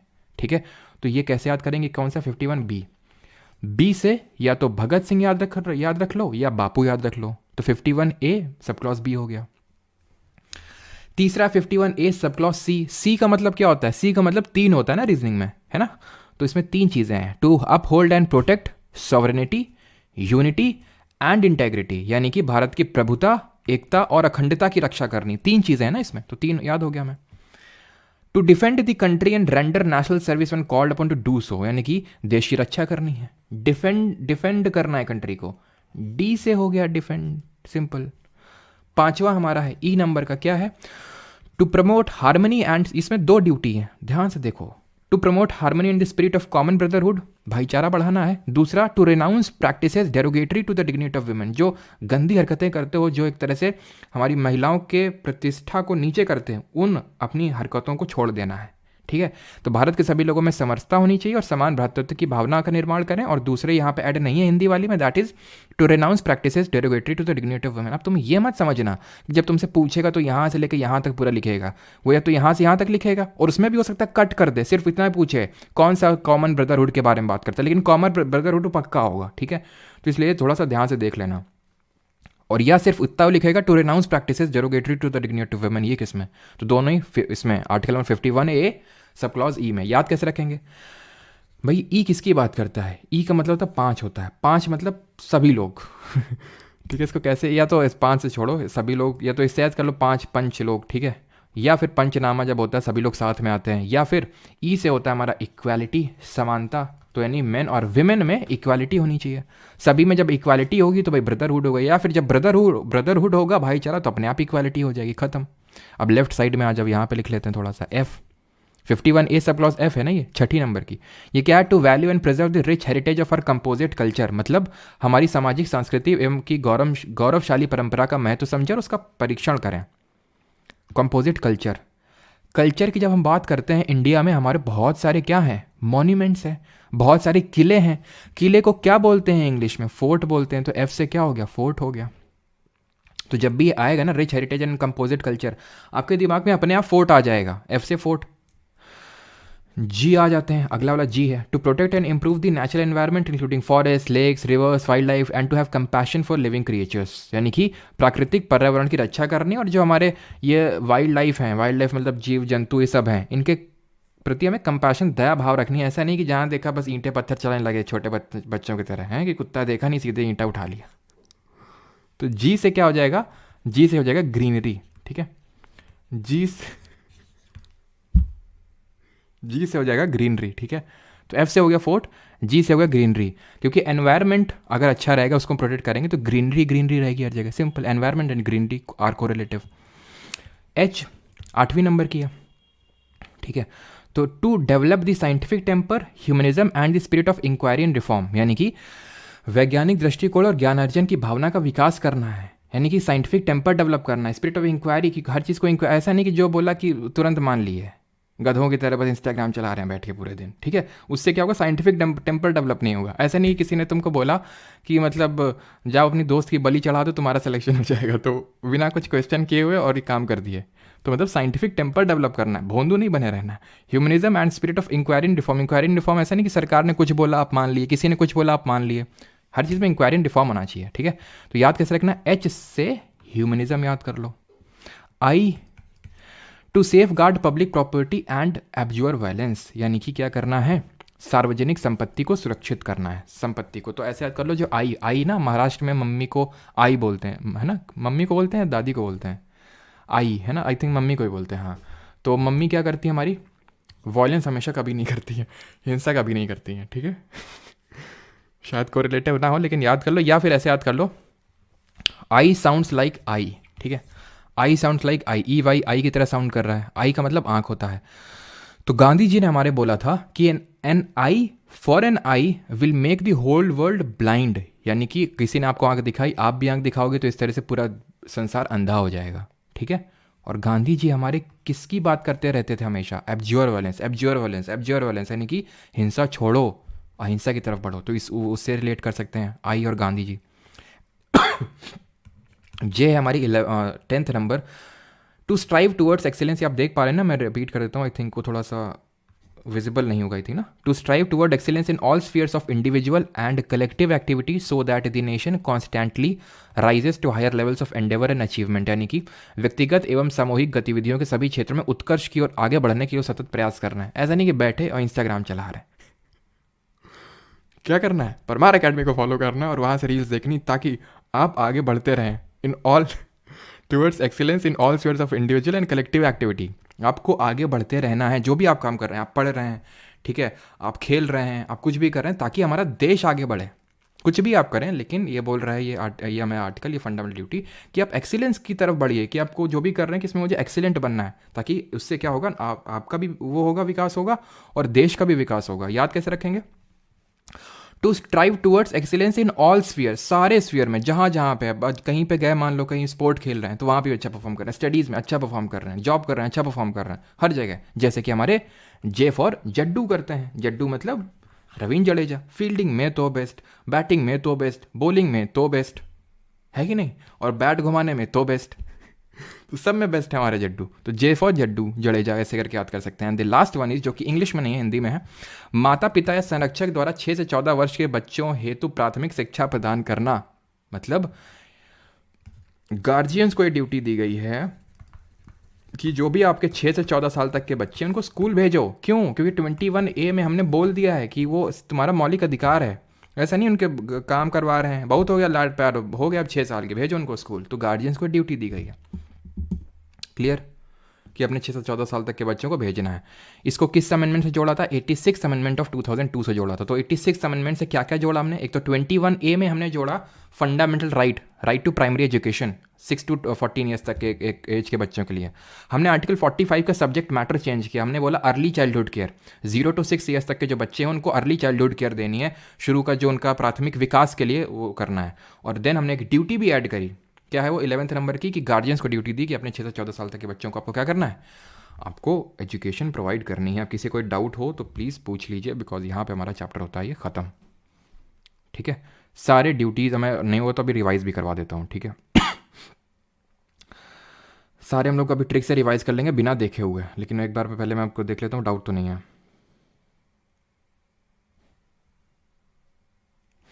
और एक चीज़, हाँ एक चीज़ बाकी, एंड दैट इज़ कि फंडामेंटल ड्यूटीज़, मौलिक जो कर्तव्य हैं, are non justiciable. Non justiciable, मुझे पता है तुम्हारा भेजा खराब हो रहा होगा, जस्टिसिएबल नॉन जस्टिसिएबल क्या याद करना है, अभी बताते हैं आपको। तो ये वाद योग्य नहीं है, मतलब कोर्ट नहीं जा सकते हैं, लेकिन ध्यान रखना, अगर पार्लियामेंट लॉ बना देती है, कानून बना देती है, तो वो जस्टिसिएबल हो जाएंगे। कैसे?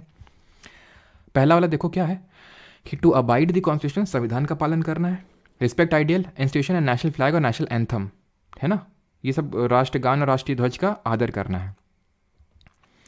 पहले क्या होता था 1971 से पहले कोई भी अनादर करता था तो कोई ऐसा कानून नहीं था जो सजा दे सके, लेकिन फिर एक बना prevention of insult to national honour act, prevention of insult to national honours act 1971 में, जिसके तहत ये बोला गया कि जो भी नेशनल फ्लैग को, कॉन्स्टिट्यूशन को, नेशनल एंथम को डिसरेस्पेक्ट करता पाया गया, मतलब और इसको अनलॉफुल करता पाया गया तो उसको सज़ा मिलेगी इस बार अब। तो यानी कि अब ये सज़ा मिलेगी, इसमें वैसे नहीं मिलेगी, ध्यान रखना किसी में, लेकिन अब क्योंकि एक्ट बन चुका, लॉ बन चुका तो मिलेगी। ध्यान, और एक चीज़, फंडामेंटल ड्यूटीज़, मौलिक कर्तव्य आर ओनली फॉर सिटीजन्स, ये फॉरेनर्स के लिए नहीं है, are only for citizens, Indian citizens, foreigners के लिए नहीं है। बिकॉज जिस तरह देखा था मौलिक अधिकार, फंडामेंटल राइट, कुछ वो फॉरेनर्स के लिए भी थे कि नहीं? कैसे याद किया था? 15, 16, 19, 29, 30 ये सिर्फ सिटीजन्स के लिए थे, यानी ये फॉरेनर्स के लिए नहीं थे। बाकी जो थे 15, 16, 19, 29, 30 को छोड़ के वो हमारे सिटीजन्स को भी हैं और फॉरेनर्स को भी हैं। अब मैं आपको बताता हूँ कि जस्टिसेबल और नॉन जस्टिसेबल में कन्फ्यूज़ कैसे नहीं होना है। तो बस ध्यान रखना है कि जस्टिसेबल वाली कैटेगरी में सिर्फ और सिर्फ फंडामेंटल राइट ही आते हैं, मौलिक अधिकार। प्रियम्बल, फंडामेंटल ड्यूटी, डीपीएसपी सब नॉन जस्टिसेबल है, सब वाद्य योग्य नहीं है। और एक लास्टली एंड दैट इज, एक जस्टिस वर्मा कमेटी बनी थी, ठीक है, जस्टिस वर्मा कमेटी बनी थी ऑन फंडामेंटल ड्यूटी। अब ये डिफरेंट कैसे है सरदार सोरेन सिंह कमेटी से, वो समझ लो। सरदार सोरेन सिंह कमेटी ने रिकमेंड किया था अमेंडमेंट को लेके, रिकमेंड किया था फंडामेंटल ड्यूटी को ऐड करने के लिए। और सरदार सोरेन सिंह कमेटी ने ऐसा नहीं, जितने मौलिक कर्तव्य बताए थे सारे ही जोड़ दिए हमारी सरकार ने 42nd अमेंडमेंट से ना। इसने 2 ड्यूटीज़ बताई थी जो हमारी सरकार ने नहीं वो जोड़ी, एंड दैट वॉज टू पे टैक्सेस, यानी कि टैक्स पे करना एक ड्यूटी होनी चाहिए, जो कि हमारी सरकार ने नहीं जोड़ा। दूसरा, कोई अगर फंडामेंटल ड्यूटी को ना फॉलो करे तो उसके लिए पनिशमेंट होना चाहिए, ये भी हमारी गवर्नमेंट ने इसमें नहीं ऐड किया था। And I think CGL mains में ही पूछा गया था कि किस कमेटी ने रिकमेंड किया था कि फंडामेंटल ड्यूटीज़ को फॉलो ना करना एक पनिशमेंट को इनवाइट कर सकता है, तो ये सरदार सोरेन सिंह कमेटी ने ही बोला था।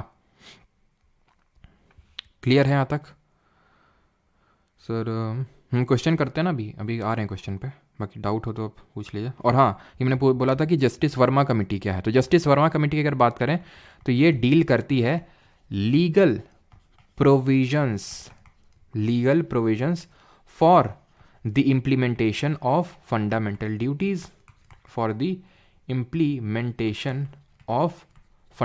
ड्यूटीज़, यानी कि लीगल प्रोविजंस।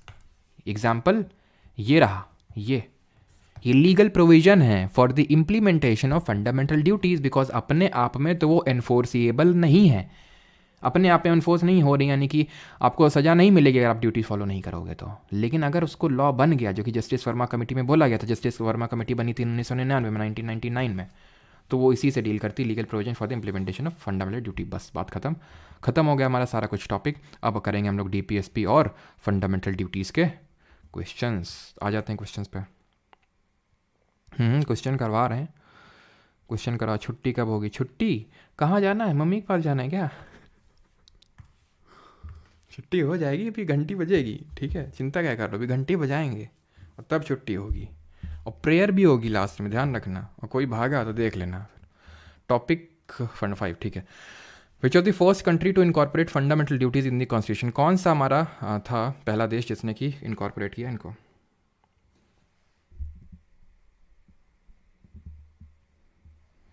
0 to 6 ईयर्स के बच्चों का केयर का जस्टिसेबल राइट में नहीं है, लो इट्स नहीं है, ठीक है।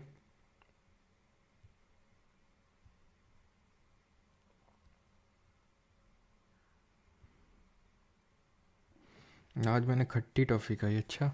तो आंसर क्या होगा यहाँ पे? यूएसएसआर, ऑप्शन नंबर ए सही आंसर होगा। रशिया ने सबसे पहले कॉन्सेप्ट दिया था। Question number 2, how many fundamental duties are set out in part 4A article 51? कितनी ड्यूटीज़ दी गई हुई हैं? तो हमें पता है कि पहले सरदार सोरेन सिंह कमेटी की रिकमेंडेशन पे 10 जोड़ी गई थी 42nd अमेंडमेंट से, बाद में 86th अमेंडमेंट से 11वीं भी जोड़ी गई, तो एट प्रेजेंट 11 हैं, ठीक है।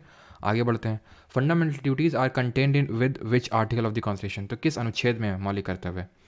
तो हमने देखा था भाग नंबर 4 का है, पार्ट नंबर 4A है, और अनुच्छेद हमारा आर्टिकल नंबर 51A। क्लियर, ठीक है। TRX राइडर आपका नाम ले लिया। The fundamental duties were added to the constitution of India by which amendment?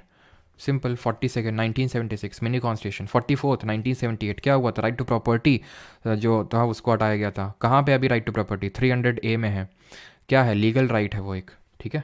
अगले क्वेश्चन की ओर बढ़ते हैं। Fifth, fundamental duties are contained with in which article of the constitution of India. Simple, तो पार्ट 4A और article number 51A में option number B. 49 किसकी बात करता है, 49 मॉन्यूमेंट्स की बात करता है कि मॉन्यूमेंट्स को प्रोटेक्ट करना है, ये एक DPSP है।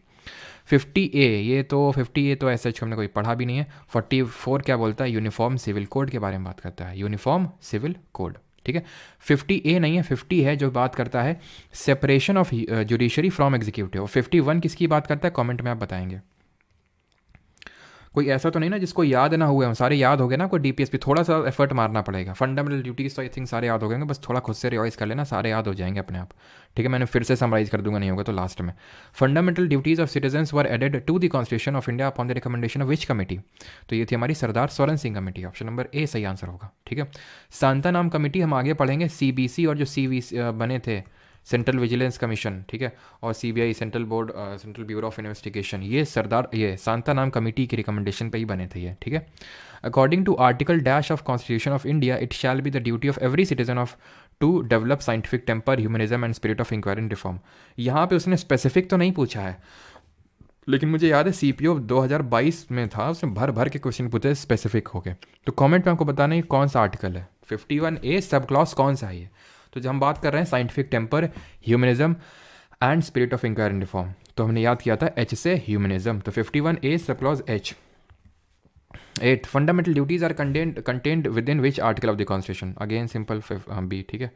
आगे बढ़ते हैं। Which of the following does not come under the fundamental duties, इनमें से कौन सा नहीं है फंडामेंटल ड्यूटी। तो इसीलिए 3 तरह के सवाल बनते हैं मौलिक कर्तव्य से। एक तो आपको पहचानना होगा, एक तो आपको बेसिक्स पता होनी चाहिए कि भाई किस कमिटी से, कौन से अमेंडमेंट से, कहाँ से इंस्पायर हैं, कौन सी कंट्री से इंस्पायर्ड होके जोड़े हैं, पहला। दूसरा, आइडेंटिफाई करने के लिए पूछेगा आपसे कि भाई बताओ इनमें से कौन। और तीसरा ये पूछेगा आपसे, तीसरा नहीं बनेगा, इसमें 2 ही बनेंगे। अपहोल्ड एंड प्रोटेक्ट दी, तीसरा ही बनेगा कि आपसे स्पेसिफिक आर्टिकल पूछ लेगा। 51A sub clause C, D, E में इसमें क्या है। DPSP में भी सिमिलर है। DPSP में जैसे एक क्वेश्चन बनेगा बेसिक्स क्या है कि they seek to establish welfare state, लोक हितकारी राज्य बनाना चाहते हैं। कमेंट्री पूछ लेगा उसमें, they resemble the instrument of instruction as contained in the government of India act 1935, वो पूछ लेगा आपसे। और क्या पूछेगा बेसिक्स में कि किस आर्टिकल से किस आर्टिकल तक है, ठीक है, कहाँ से लिया, आयरलैंड से लिए। देन आपको पता होना चाहिए कि हाँ ये DPSP है, और फिर आर्टिकल पता होना चाहिए, बस। तो uphold protect sovereignty unity integrity, सीधे आर्टिकल आपको याद वो करना है, ठीक है। 51A सब क्लॉज C में दिया हुआ है। Then cherish and follow the noble ideals that inspire the national struggle for freedom, वो उनको फॉलो करना है, 51A सब क्लॉज A, ठीक है। सॉरी, अच्छा ये आइडियल्स की बात कर रहा है, ये भगत सिंह और गांधी जी, बापू जी, ठीक है, तो B हो जाएगा। Safe guard public property, observe violence, यानी कि वायलेंस छोड़ना है, यानी 51A सब क्लॉज I होगा ये। एक्सरसाइज एडल्ट फ्रेंचाइज, ये नहीं होगा आपका। वोट देना मौलिक कर्तव्य में नहीं है। एडल्ट फ्रेंचाइज का मतलब क्या है, वोट देना, तो ये मौलिक कर्तव्य नहीं है, ठीक है। Fundamental duties are dash and not enforceable by law but are taken into account by the courts while educating any matter. तो एक तरह से जो हमारे फंडामेंटल ड्यूटीज़ हों, चाहे DPSP हो, एक तरह से वो हमारे कोर्ट के लिए एक डायरेक्शन, एक तरह से कोर्ट के लिए हेल्प हो जाती है किसी कॉन्स्टिट्यूशन लॉ की, कानून की कॉन्स्टिट्यूशनल वैलिडिटी को चेक करने के लिए, उनकी संवैधानिकता को चेक करने के लिए एक वो रेफरेंस हो सकता है ड्यूटी और DPSP। तो ये हमारे regulatory, non statutory common fund not, तो ये हमारे स्टैट्यूटरी हैं, ठीक है, यानी कि अगर स्टैट्यूट आ गया, लॉ आ गया, तो उसके थ्रू इनको इंप्लीमेंट किया जा सकता है। ऑप्शन नंबर C यहाँ पे सही आंसर होगा, ठीक है। अगले क्वेश्चन पे आते हैं। अगला question is this 11th, which of the following article of the constitution lays down that national flag and national anthem must be respected. कौन सा आर्टिकल है, simple 51A sub clause A। और कौन सा नेशनल ऑनर्स एक्ट आया था 1971 में। इस बार के CPO या फिर स्टेनो में ये क्वेश्चन पूछा गया था, ध्यान रखना। आई थिंक स्टेनो में ही पूछा गया था कि कौन, हाँ स्टेनो में ही पूछा गया था, ठीक है, कि 1971 का जो था उसने जो है ये उसको एनफोर्स कर दिया था। 12th, बस एक का दुक्का क्वेश्चन और है, उसके बाद DPSP पे आएंगे। 11th, fundamental duty was added by which amendment, किस उससे जोड़ा गया, ठीक है, किस अमेंडमेंट से जोड़ा गया, ये आपसे पूछ रहा है। तो सही आंसर क्या होगा यहाँ पे, चलिए, तो सही आंसर क्या होगा यहाँ पे, सही आंसर होगा यहाँ पे option number B, 86th amendment, ठीक है। अगला क्वेश्चन है, और कोई अमेंडमेंट है जो हमने पढ़ा हो, 91st अभी नहीं पढ़ा, 42nd पढ़ा है, ठीक है। फंडामेंटल ड्यूटीज़ जोड़ी गई थी, एंड हमने पढ़ा है इसको मिनी कॉन्स्टिट्यूशन के नाम से भी जानते हैं। And the next question is this, क्या? As per the amendment of article 51A clause K said who is a parent or guardian to provide opportunities for education to his child or ward. Simple, SSC JE में पूछा गया, अभी सारे latest question लिए एकदम, ठीक है, ऐसा नहीं कि पुराने बैच वाले क्वेश्चन है, सब अपडेटेड क्वेश्चन है यहाँ पे। तो 51A की अगर हम बात करें तो 6 से 14 साल तक के बच्चों की बात की जाती है। 11th, ये भी जेई का question, 11th fundamental duties related to, 11वीं किससे रिलेटेड है? सिंपल, एजुकेशन से, कि 6 से 14 साल तक के बच्चों को एजुकेशन प्रोवाइड करनी है, ये ड्यूटी दी गई है उनको। सर क्या सुप्रीम कोर्ट की पावर को कम किया जा सकता है? बिना पावर बिल्कुल किया जा सकता है, गवर्नमेंट पार्लियामेंट करने की कोशिश भी करती है। और ये जब हम लोग पढ़ेंगे ना, 99th अमेंडमेंट एक किया था पार्लियामेंट ने, तो वहाँ पढ़ेंगे कि कैसे उसने कॉलेजियम को रिप्लेस किया था, बट सुप्रीम कोर्ट फिर आया और उसने एक तरह से 4th जजेस केस में उसको अनकॉन्स्टिट्यूशनल, असंवैधानिक घोषित कर दिया। मैं सुप्रीम कोर्ट में आपको पढ़ाऊंगा, ठीक है। Which of the following is a feature of fundamental duty mentioned in the Indian constitution? तो ये भी आपका CHSL 3 अगस्त 2023 से क्वेश्चन है, third shift. The constitution does not provide for the direct enforcement. बात बिल्कुल सही है, ठीक है, तो यही आंसर हो जाएगा, सिंपल, ठीक है। डायरेक्ट एनफोर्समेंट नहीं है, डायरेक्ट एनफोर्समेंट का मतलब डायरेक्टली आप कोर्ट में नहीं जा सकते कि ड्यूटी फॉलो नहीं कर रहा है। कि आपको क्या करना पड़ेगा? आपको पहले लॉ क्रिएट करना पड़ेगा पार्लियामेंट को, देन वो एनफोर्स होगा। अब आते हैं DPSP पे, आ जाए, ठीक है। पार्ट 4 36 to 51 आयरलैंड, ठीक है। 36 स्टेट की डेफिनेशन, 37 क्या बोलता है? 37 बोलता है कि they are non enforceable. Then फिर क्या पढ़ा था? वेलफेयर करना है, welfare 38, LDC goes to PHC, panchayat को सेटअप करता है, राइट टू वर्क देता है, जस्ट एंड ह्यूमेन कंडीशन देता है, लिविंग वेज सिक्योर करता है, participation of worker in the management of industries करता है, कोऑपरेटिव सोसाइटी को फॉर्म करके करता है। पूरा स्टोरी चलना चाहिए। 44 यूनिफॉर्म सिविल कोड। 45 बच्चों को पढ़ाने जाता है, बच्चों को पढ़ाता है तो उनके माता पिता SC ST कम्युनिटी से थे, वो क्या कर रहे थे? वो ज़्यादा SC ST के बाद क्या था? इंटॉक्सिकेंट ज़्यादा कर रहे थे और इनका न्यूट्रिशन लेवल कम था। एग्रीकल्चर एनिमल हस्बेंड्री करवा दी, जब वो करवा दिया उसके बाद एनवायरनमेंट प्रोटेक्ट करवाया, मॉन्यूमेंट प्रोटेक्ट करवाया, उसके बाद जुडिशरी को एग्जीक्यूटिव से सेपरेट करवाया, देन 51 रुपये का प्रसाद चला के क्या कर दिया? इंटरनेशनल पीस एंड सिक्योरिटी को इंश्योर कर दिया, खत्म, ठीक है। इस तरह से सारी चीज़ें चलनी चाहिए। स्टेनो का क्वेश्चन है, 13 अक्टूबर 2023 fourth shift. DPSP in the Indian constitution were borrowed from, कहाँ से बोरो किया गया इनको? सर कल मेरा डॉक्यूमेंट वेरिफिकेशन है ASO इन CSS के लिए, सब आपकी वजह से, thank you so much, thank you Sheetal Yadav, thank you. चलिए, तो ये क्या होगा? आयरिश होगा। एक्चुअली में स्पेन से जो आयरिश हैं, मतलब आयरलैंड वाले, उन्होंने स्पेन से लिया था, लेकिन हमें उससे ज़्यादा मतलब नहीं है, हमने कहाँ से लिया वो मैटर करता है। तो आयरलैंड से लिया, आयरलैंड ने स्पेन से लिया था। Which part of constitution talks about DPSP? कौन सा पार्ट है? पार्ट 5 पढ़ा नहीं है, पार्ट 3 मौलिक अधिकार नागरिकता, पार्ट 5 कल देखेंगे, संघ की बात करता है, यूनियन की, जिसमें हमारा पार्लियामेंट, सुप्रीम कोर्ट, ये सब आते हैं। पार्ट 4 होगा इसका आंसर, ठीक है, भाग 4। विच article of constitution separates judiciary from executive? Simple, क्या होगा? स्लॉटर ऑफ काउज, बिल्कुल, क्या? हाँ, स्लॉटर ऑफ काउज उसी में है जो इंटॉक्सिकेंट वाला है, ठीक है, कि भाई स्लॉटर ऑफ काउज को प्रिवेंट करना है। जो अगला बताया ना, 45 क्या था? Early childhood care. 46 क्या था? SC ST थे। 47 क्या था? वो क्या कर रहे थे? इंटॉक्सिकेंट। और इसी में स्लॉटर ऑफ काउज है। स्लॉटर का मतलब जो गौ हत्या है उसको प्रिवेंट करना है, ठीक है। स्लॉटर टू काउज, ये उसी की बात करता है आर्टिकल 47, ठीक है। अब अगले पे आ जाते हैं। ये क्वेश्चन क्या पूछ रहा है कि आर्टिकल जुडिशरी, ठीक है, जुडिशरी को एग्जीक्यूटिव से सेपरेट करने की बात करता है, आर्टिकल नंबर 50। क्लियर, आगे बढ़ते हैं। अगला ये है हमारा,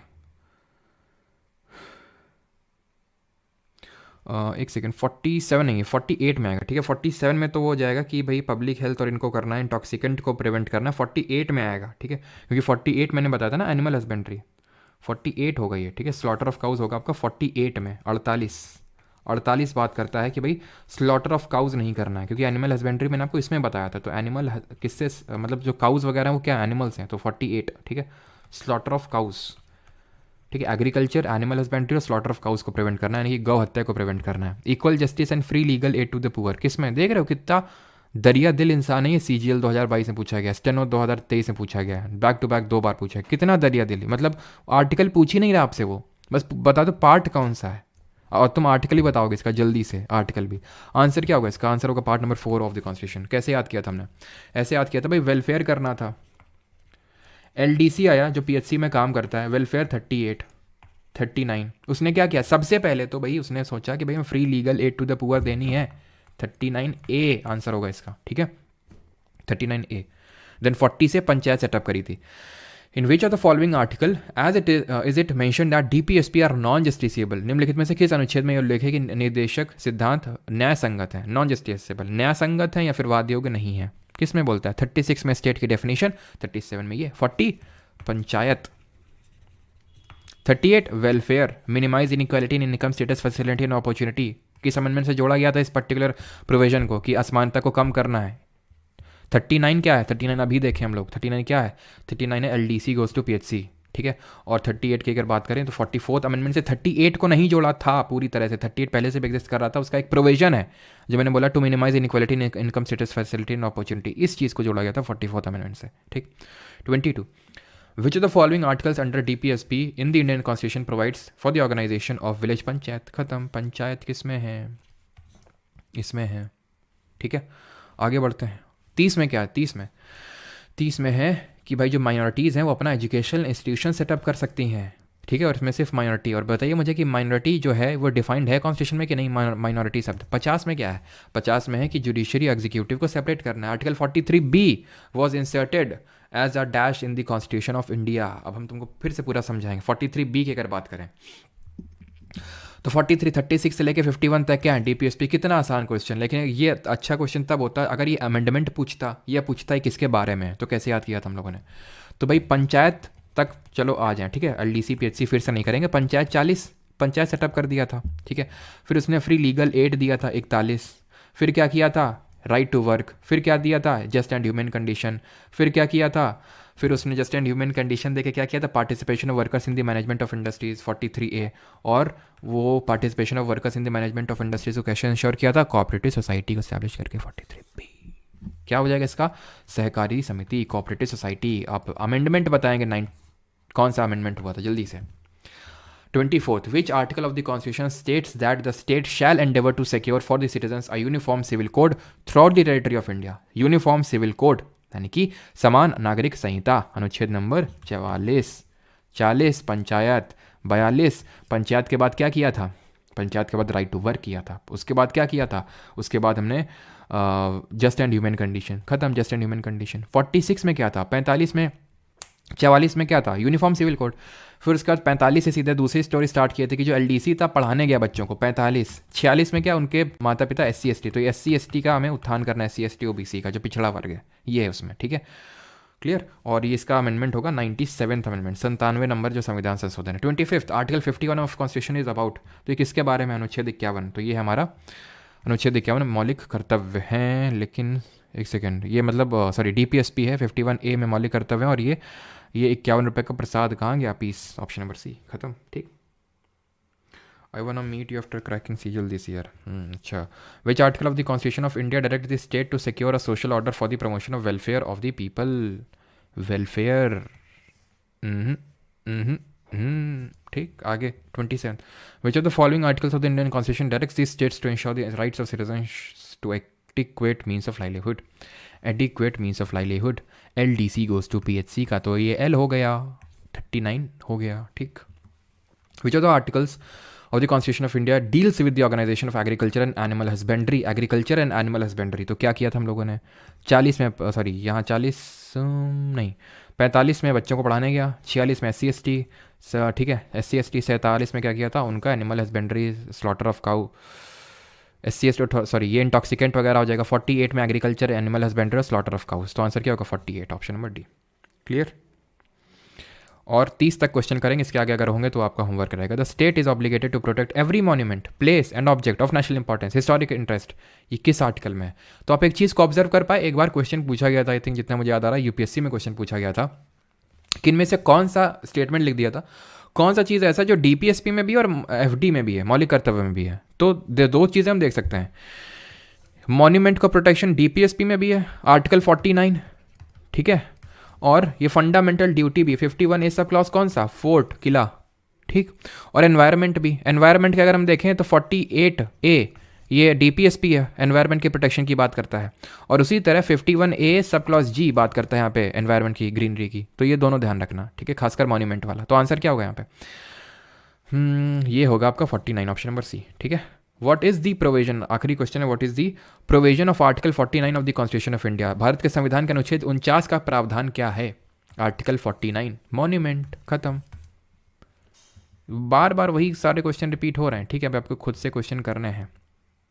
चलो एक क्वेश्चन एक्स करके क्या है भाई, mister X and mister Y are working as managers in a restaurant but they receive unequal pay for the same work, which article, बताओ भैया कौन सा। अगर दोनों को समान वेतन नहीं मिल रहा है तो कौन से अनुच्छेद का हनन हो रहा है, ये आपको बताना है। तो ये आपको कैसे याद होगा, equal pay for equal work, LDC goes to PHC।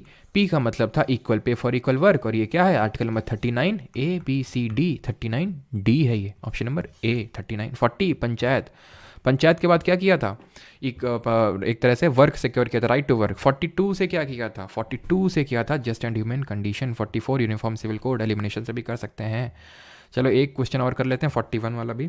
Which of the following is a feature of DPSP, का फीचर कौन सा है, नॉन जस्टिसेबल है, right to information, single citizenship, none of the simple, non justiciable है, खत्म, ठीक है। Lallu Lallu type question है ये सब। विच of the following statement is correct about the DPSP of the Indian constitution, भारतीय संविधान के राज्य नीति निर्देशक सिद्धांतों के बारे में निम्नलिखित में से कौन सा कथन सही है।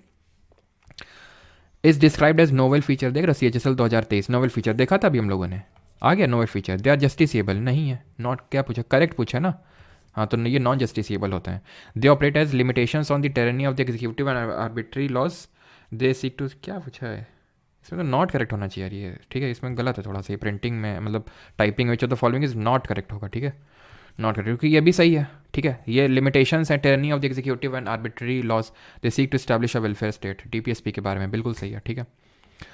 तो ये आपका आंसर क्या होगा, आंसर होगा यहाँ पे ऑप्शन नंबर B, ठीक है। नॉट करेक्ट में ये एक नॉट करेक्ट है, बाकी सब सही है। दे आर जस्टिसेबल नहीं, दे आर नॉन जस्टिसेबल, ठीक है।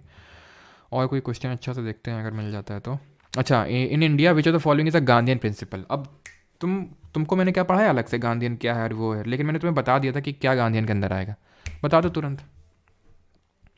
सिंपल, पंचायत वाला आ जाएगा, पंचायत वाला हो गया, इंटॉक्सिकेंट वाला हो गया, एनिमल हस्बेंड्री वाला हो गया, SC ST वाला हो गया, सब गांधीयन के अंडर आएंगे। Right to adequate means of livelihood वाला, लाइवलीहुड लोगों को लाइवलीहुड देना है, सोशलिस्टिक, सभी सिटीजन्स को adequate means socialistic, providing adequate socialistic. Liberal intellectual में क्या आएगा, जुडिशरी को एग्जीक्यूटिव से सेपरेट करना है, मॉन्यूमेंट प्रोटेक्ट करवाना है, इंटरनेशनल पीस एंड सिक्योरिटी को प्रमोट करना है, जिसका ना गांधी से लेना देना है और ना जिसका लेना देना समाजवाद से है, तो वो लिबरल इंटेलेक्चुअल में आ जाएगा, खत्म। 44 क्या UCC है आपका, ठीक है, सब खत्म क्वेश्चन है, ठीक है। आप जो बाकी हैं वो खुद से कर लेंगे, ठीक है। 2-3 ही बचे आई थिंक, है ना।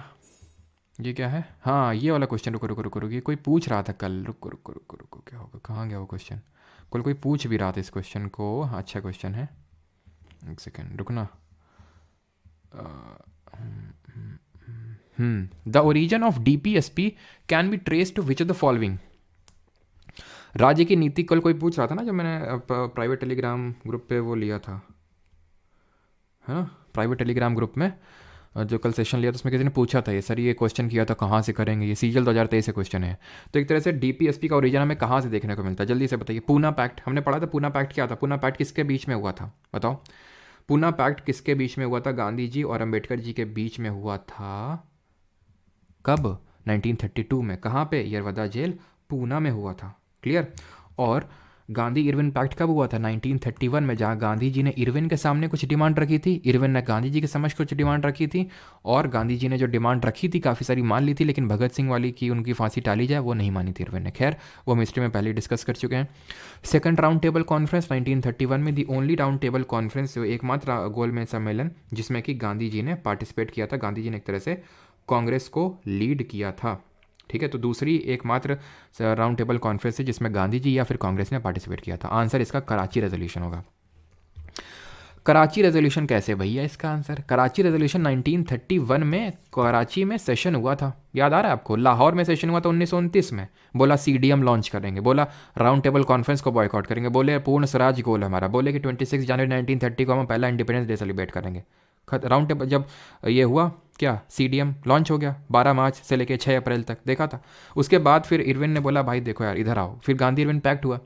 गांधी इरविन पैक्ट को एंडोर्स करने के लिए कराची का रेजोल्यूशन, कराची सेशन हुआ 1931 में, जिसको किसने प्रिसाइड किया कमेंट में आप बताएंगे। दूसरा, यहाँ पे द गोल ऑफ पूर्ण स्वराज वाज रीइटरेटेड, यानी कि सबसे पहली बार पूर्ण स्वराज का मतलब बताया गया फॉर द मासेस, मतलब क्या है इसका। तीसरा, यहाँ पे तुम्हें याद आना चाहिए, मैंने बताया था 2 रेजोल्यूशन अडॉप्ट हुए थे, the one resolution on fundamental rights and the other on national economic programme. अभी तो बताए हैं कि डीपीएसपी एक तरह के राइट्स ही हैं बट नॉन जस्टिसिएबल हैं, तो इनका ओरिजिन यहाँ से होता है, कराची रेजोल्यूशन से। क्लियर है? ठीक है। और एक चीज़ ध्यान रखना, एक जैसे कमेंट्री में आप ये भी ऐड कर सकते हो, एल एम सिंघवी ने इनको बोला था, एल एम सिंघवी जी ने इनको बोला था, जो डीपीएसपी है, कमेंट्री में ऐड करेंगे, life giving provisions of the constitution, life giving provisions of constitution, यानी कि जीवन देने वाले प्रोविजंस है, हमारे एल एम सिंघवी जी ने बोला था। क्लियर है? चलो, तो और कोई question? Promotion of international peace, 51 रुपये का प्रसाद चढ़ा के 49 फोर्ट 69 नहीं होगा, ठीक है। 30 कौन सा देखते हैं अभी, 33 चलो कर ही लेते हैं यार इसको, ठीक है। Which of the following amendment act, देखो पूछा गया ना, सीजीएल 2023 पूछा गया ना, अभी हम लोगों ने देखे थे 42nd अमेंडमेंट से, तुमसे कुछ भी पूछ ले, तुम्हें पता है, गरीब मजदूरों के बच्चों से एनवायरमेंट प्रोटेक्ट करवाना था। ठीक है। तो 43A क्या था, एनवायरमेंट, सॉरी 43A क्या था, participation of workers in the management of industries था। 48A क्या था, ये था एनवायरमेंट था कि नहीं। 39 क्या था, 39 था जो उसमें हमने देखा था चिल्ड्रन वाला, और ये 39A क्या था, free legal aid to the poor वाला था। यही तो हमने देखे थे, किस अमेंडमेंट से, 42nd अमेंडमेंट से। 86 थे आर्टिकल 45, 44 से अमेंडमेंट नंबर 44 से आर्टिकल 38, 97th अमेंडमेंट से 43B को जोड़ा था, कोऑपरेटिव सोसाइटीज़। और कोई बचा है? चलो इनको भी कर लेते हैं। Dash of the constitution of India says that state shall take steps to organise panchayat, खत्म। पंचायत सीधे देखा 40 मारा। Under which CISF HCM SI steno constable, अरे भैया सब में पूछा गया। तो under which of the article of the constitution of equal pay for equal work, 39 खत्म। कहाँ है 39D? देखो स्पेसिफिक करके भी पूछ लिया उसने, कैसे, LDC गोज टू PHCP से पे फॉर वर्क, ठीक है। 39D 44 UC से खत्म हो गया, ठीक है। चलिए, तो अब यहाँ पे हमारा सेशन होता है ख़त्म। सभी भाई बहनों को धन्यवाद, और मैं चाहूँगा कि सभी लोग अपने प्रांगण में उपस्थित हो जाएं और प्रसाद के लिए लाइन लगा लें। ठीक है, सभी बारी बारी से करके आते जाएंगे और जिसकी जो श्रद्धा बन पड़ेगी वो देता जाएगा, ठीक है। तो फिर अनाउंसमेंट होता है ना, मतलब बड़े सब प्लान्ड तरीके से सारी चीज़ें होती हैं, फिर अनाउंसमेंट होगा। छुन्नू लाल हमारे मोहल्ले का नाम बताया जाएगा, इन्होंने दिया है 101 रुपये का अनुदान क्या है ना, और फिर नाम बोले जाते हैं ताकि लोगों को मोटिवेशन मिले कि देख रहे हो, मतलब हमारा भी नाम बोला जाएगा। खैर, जिन लोगों को भाई रिकॉर्डेड वीडियोस वगैरह लेनी, कोर्सेज में एक्सेस लेना, तो कोर्सेज सेक्शन में आप जा सकते हो और वहाँ से आपको कोर्सेज का एक्सेस मिल जाएगा।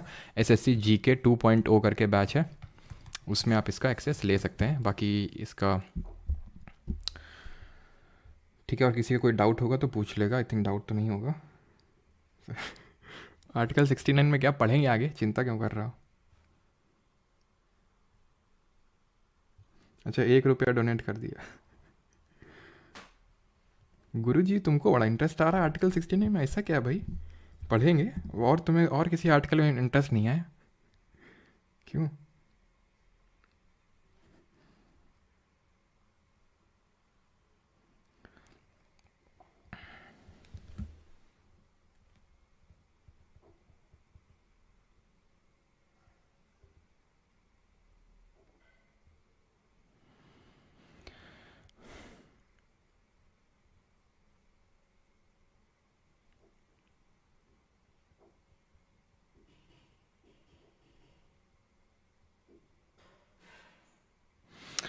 से आर्टिकल क्या, रोहित कुमार 39B क्या है, 38B क्या है, मतलब 38B क्या आर्टिकल पूछ रहे हो क्या? बताया तो था वही कि अमेंडमेंट से जोड़ा गया था। वेलफेयर वाला तो पहले से एग्जिस्ट कर रहा था 38 में, कि भाई to promote welfare of the people. 38B को यानी सब क्लॉज 2 जिसको हम बोल सकते हैं, उसको बाद में जोड़ा गया था। That was to minimise inequality in income status facility and opportunity, 44th amendment से। सर इंस्टाग्राम क्या होता है? ये जो होता है जैसे किलोग्राम होता है, ठीक है, बहुत सारे ग्राम होते हैं, वैसे एक इंस्टाग्राम होता है। ये एक यूनिट होती है, इकाई होती है, ठीक है, इंसान की बेवकूफ़ियत नापने को नापने की, ठीक है। तो सर आपकी मंथली करंट अफेयर की वीडियो IBS के लिए इनफ रहेगी? हाँ जी रहेगी इनफ। मेडिटेशन वाला बैच ले सकते हैं। मेडिटेशन वाला रेमन अभी हो नहीं रहा है वो, मतलब पहले मैंने लिया था मेन से पहले, अभी तो नहीं हो रहा है वो, स्टार्ट करेंगे उसको भी टाइम निकाल के, ठीक है। चलिए भाई, थैंक यू सभी को, बाकी मिलते हैं कल विद द नेक्स्ट टॉपिक। तो हमारा एक तरह से अलग चीज़ें स्टार्ट होंगी, पार्लियामेंट ये वो भी बहुत इंपॉर्टेंट है, ठीक है, तो वो स्टार्ट होंगी हम लोग की। चलिए आगे बढ़ते हैं।